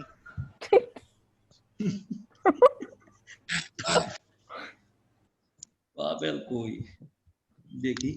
25 খান খুঁজেন স্যার, পাইবেন। পাবেল খান স্যার। পাবেল খান তে রোল নম্বর? শাহরুখ খান আইলে দেখতাম, অনলাইন ক্লাসে শাহরুখ খান আছে। পাবেল কই? রোল নম্বর কত কও? লাস্টে 25 স্যার, 25। সেনাও দিলাম, তুমি তখন 0 কইছো। ভেরি ইম্পর্টেন্ট ফ্যাক্টর কিন্তু এনপিবি 0। জি স্যার। তাহলে আইআরআর কন্ডিশন কি হবে? আইআরআর কন্ডিশন কখন হবে? আইআরআর বের করতে গেলে এনপিবি কি হইতে হবে? 0 স্যার। 0 স্যার। এই এনপিবি তাহলে 10% আর 20% এর মাঝে একটা আই ভ্যালু আছে। এই আই ভ্যালুটা কি করে? ডিসকাউন্ট এনপিবি কে কি করে? 0 করে। 0 করে। ওই আই ভ্যালুটার নাম হলো ইন্টারনাল রেট অফ রিটার্ন। মনে রাখবে। গুড। কি sir? Very important. Internal rate of return মনে রাখবা। এই যে internal rate of discount rate at which NPV 0 তাকে কি বলা হয়? IRR. Internal rate of return. Discount rate. Internal rate of return. হ্যাঁ, internal rate of return is the discount rate, is the value i. একটু ভালো করে খেয়াল করো। Internal rate of return is the I value. It is the value of discount factor, particular discount factor I, at which NPV 0। মনে রাখার জন্য আজীবন মনে রাখবা, আজীবনের কথা বলছি। IRR এর ভ্যালু হবে NPV অর্থাৎ নিউট্রাল, অর্থাৎ রেভিনিউ এখানে 0 কোনো কস্ট বেনিফিট সমান হবে, এবং সেখানে বেনিফিট কস্ট রেশিও কত হবে? 1। তাই তো নাকি স্যার? হ্যাঁ, গুড। এই মনে করা আমরা কিন্তু 5টা মেথডে করে ফেললাম, এবং সেই মেথডটা দেখাচ্ছি আইআরআর কেমনে বের করব এটা আমি দেখাচ্ছি। এটা সামারি, তোমার প্রত্যেকটা প্রজেক্টের এরকম না সামারি রেজাল্ট থাকে, বুঝছো? তুমি কি পাইলা, পে ব্যাক কত পাইছো, 1% কত, ইয়েতে কত পাইলা, বেনিফিট কস্ট রেশিও 10% কত পাইছো, 20% কত পাইছো, নেট প্রেজেন্ট ভ্যালু এনপিভি কত পাইলা, এই যে এইগুলি প্রত্যেকটা মধ্যে পাইবা 10% এর মধ্যে ওয়ার্কশিট। আর আমি এই যে আইআরআর ভ্যালু কেমনে বের করে, এটা একটা রাফ ম্যাথমেটিক্যাল ভ্যালু। আমি আগেই বলছি 10% এর এনপিভি ভ্যালু কত, এনপিভি আর ডিসকাউন্ট রেটে প্লট করবা, প্লটিং রাফলি গ্রাফিক্যাল মেথড মনে আছে? লিনিয়ার প্রোগ্রামিং এর কি বলে, সিমপ্লেক্স মেথড, গ্রাফিক্যাল মেথড মনে আছে? খেয়াল নাই স্যার, অনেক আগে তো। না, অনেক আগে করে কে বলছো? এটা অনেক আগে, তো নেগেটিভ পয়েন্ট দিব। দেন স্যার, আসাদুল্লাহ ভাই। আসাদুল্লাহ তার নাম কাটে দিমু আমি না আসাদুল্লাহ না না স্যার এমনি বললাম স্যার ফান করলাম আল্লাহ অনেক আগে শব্দটা কইলে কেন কয়দিন আগে না করলাম জি স্যার মিটের আগে স্যার পড়ছি ঈদের আগে স্যার মিটের আগে বলতে পারি না স্যার। এত পণ্ডিত হইছো তুমি 2 দিন পরে তো আমার নাম ভুলে দেবে আদা আচ্ছা হ্যাঁ তখন কইতে না কোনো লোক ছিল না তোমার পড়ায় নাই কত বেড়াই তো পড়াইছে স্যার যে জায়গায় শুনতেছি গরম তো স্যার ফ্যান অফ করে নিছি কোনো শোনা যাচ্ছে না এই জন্য তো ভাবলে যাচ্ছে। তাইলে এই যে গ্রাফিক্যাল মেথড সুন্দর এটা approximate method plotting discount rate 10% 20% 11 12 13 14 15 16 মানে 20 এখানে 20 তাহলে প্লট করো এনপিবি কত পাইছো 10% এ 3200 আর 20% এ করে দেখবা সেম প্রসেস করে দেখবা করতে হবে তোমাকে করতে হবে করলে পরে এটা কত পাইবা এখানে -483 না 20% এ -483 এখানে -483 যায় মাইনাস এটা 483 483 টাকা নেগেটিভ জি স্যার তার মানে এই পয়েন্ট আর এই পয়েন্টে টান দাও তাহলে এটা এখানে কত এটা কত এনপিবি কত 0 এইটা কত এই ডিসকাউন্ট ফ্যাক্টরটার নাম হলো আইআরআর মনে রাখবা এটা গ্রাফিক্যাল মেথড সোজা প্লট করবা রেট অফ রিটার্নস পরীক্ষা যদি দাও hi calculate the IRR of the project তাহলে যে কোনো ডিসকাউন্ট ফ্যাক্টর নিয়ে নিবা দিয়া দুইটা দেবলে অনুমান করে দেখবা ট্রায়াল দিয়া করতে ইন্টারনাল রেট অফ রিটার্নস হ্যাঁ ট্রায়াল দিবা দুই ফ্যাক্টর নিয়া তুমি যদি পাইলা যে একটা পাইলে এত একটা পাইছো একটা আরেকটা পাইছো পজিটিভ তখন 3 নম্বরটা করার সময় নাই তোমার তাহলে দুইটা পজিটিভ পাইছো দুইটাই পজিটিভ পাইছো কি করবা দুইটা পজিটিভে টান দিয়ে দাও নিচে জি স্যার তখন নিটল এক্সিসটা চলে আসবে হ্যাঁ বাস আইআরআর বার করতে পারো কোনো অসুবিধা নাই এটা হলো result summary pay back reward এটা বললাম অলরেডি আমরা এই যে এটা হলো এখন সামারি এই যে ইন্টারনেট ডিসকাউন্ট ফ্যাক্টর এটা ম্যাথমেটিক্যালি করা যায় ম্যাথমেটিক্যালি ইকুয়েশন লেখা যায় লেখো করো আইআরআর বার করতে গেলে সমান সমান কি করবা প্রথম কি করবা So lower discount rate plus differential between lower discount rates. Discount rate কত So 10 sir. 10 আর ডিফারেন্স বিটুইন 20%. হ্যাঁ না ডিফারেন্স বিটুইন ডিসকাউন্ট রেট দুইটা ডিসকাউন্ট রেট এখানে ডিফারেন্স কত 10 Difference at 10 sir. 10 স্যার না 20 মাইনাস 10 জি স্যার ইকুয়াল করলে যেটা 10 হয় হ্যাঁ ইনটু এনপিবি এট লোয়ার ডিসকাউন্ট রেট তাহলে ইনটু এনপি লোয়ার ডিসকাউন্ট 3255 আর এখানে ডিফারেন্স বিটুইন এনপিবি দুইটা ডিসকাউন্ট রেট ডিফারেন্সটা কত হলো 3255 মাইনাস 483 ছিল বা 485 তাহলে এখানে যোগ হয়ে গেছে মাইনাস মাইনাসে যোগ হয়ে গেছে এই 5 দিয়ে দিলো আইআরআর 19% ওই গ্রাফিক্যাল 19% তাহলে এটা অ্যালজেব্রিক্যালি করতে পারো 19% গ্রাফিক্যালি করতে পারো জি স্যার এই হলো কমপ্লিট এক্সারসাইজ কিসের এক্সারসাইজ করলাম কিসের এক্সারসাইজ করলাম আজকে কস্ট বেনিফিট অ্যানালিসিস শিখাইছি আজকে থেকে বলবা যে আমি কস্ট বেনিফিট অ্যানালিসিস মেথড শিখছি আমি প্রজেক্ট কি ইভালুয়েট করতে পারবো প্রজেক্ট কি অ্যানালিসিস করতে পারবো কথা বলো কথা বন্ধ রাখো প্রজেক্ট কি অ্যানালিসিস করতে পারবো ইভালুয়েশন করতে পারবো শিখছো জি স্যার খালি আইডিয়াটা শিখে গেল এটা ডিটেইল করতে গেলে আরো অনেক পড়াশোনা করতে হবে but you know the methods আমরা এখন ডিসকাউন্ট ফ্যাক্টরটা কি সব সময় ক্যাপিটাল থেকে হবে স্যার ক্যাপিটাল থেকে বাদ যাবে এরকম কিছু স্যার ডিসকাউন্ট ফ্যাক্টরটা যদি আবার একটু বলতেন স্যার উপকার হতো ডিসকাউন্ট ফ্যাক্টর ক্যাপিটাল থেকে বাদ যাবে তুমি কারা কইতাছো এটা তুমি তো কিছুই বুঝো নাই না স্যার ডিসকাউন্ট ফ্যাক্টরটা তো আমি বের করলাম ডিসকাউন্ট ফ্যাক্টর তো তুমি বের করতেছো না তো তোমাকে ডিসকাউন্ট ফ্যাক্টর হলো আই ভ্যালু মানির value earning power I interest rate এখান থেকে করতে পারো তুমি তোমাকে দেওয়া আছে ডিসকাউন্ট ফ্যাক্টরে এই এত টাকা ইন্টারেস্ট রেট হলে এই প্রজেক্টের বেনিফিট কত এত টাকা ইন্টারেস্ট হলে এই প্রজেক্টের ইভালুয়েশন কি এটা দিবার পারবা তুমি আর আইআর হলো আইআরআর এর একটা ডিসকাউন্ট ফ্যাক্টর যেই ফ্যাক্টর দিয়া এনপিবি 0 বানাইবা এখানে আইআর আর ক্যাপিটাল লগে সম্পর্ক কি আছে? আইআর হলো না সরি ক্যাপিটাল লগে আর ডিসকাউন্ট ফ্যাক্টরে কি সম্পর্ক আছে? আমি ডিসকাউন্ট ফ্যাক্টর দিছি অ্যানালিসিস করার জন্য, টুলস মেথডস। ডিসকাউন্ট ফ্যাক্টর ছাড়া কোনো অ্যানালিসিস করা যাবে না। ডিসকাউন্ট ফ্যাক্টর আনছি কেন? মানির চেঞ্জিং, মানির ভ্যালু চেঞ্জ হয়। কেমনে চেঞ্জ হয়? ওভার টাইম, তাই তো নাকি? টাইমের সাথে মানির একটা আর্নিং পাওয়ার হয়। এই আর্নিং পাওয়ারটা আমরা কি বলি? কমনলি কি বলি? Over time interest rate, interest, অথবা আমরা বলছি কস্ট অফ ক্যাপিটাল, না কি শিখেছি না? জি স্যার, জি। অথবা অপরচুনিটি কস্ট অফ, অপরচুনিটি কেন? Opportunity cost.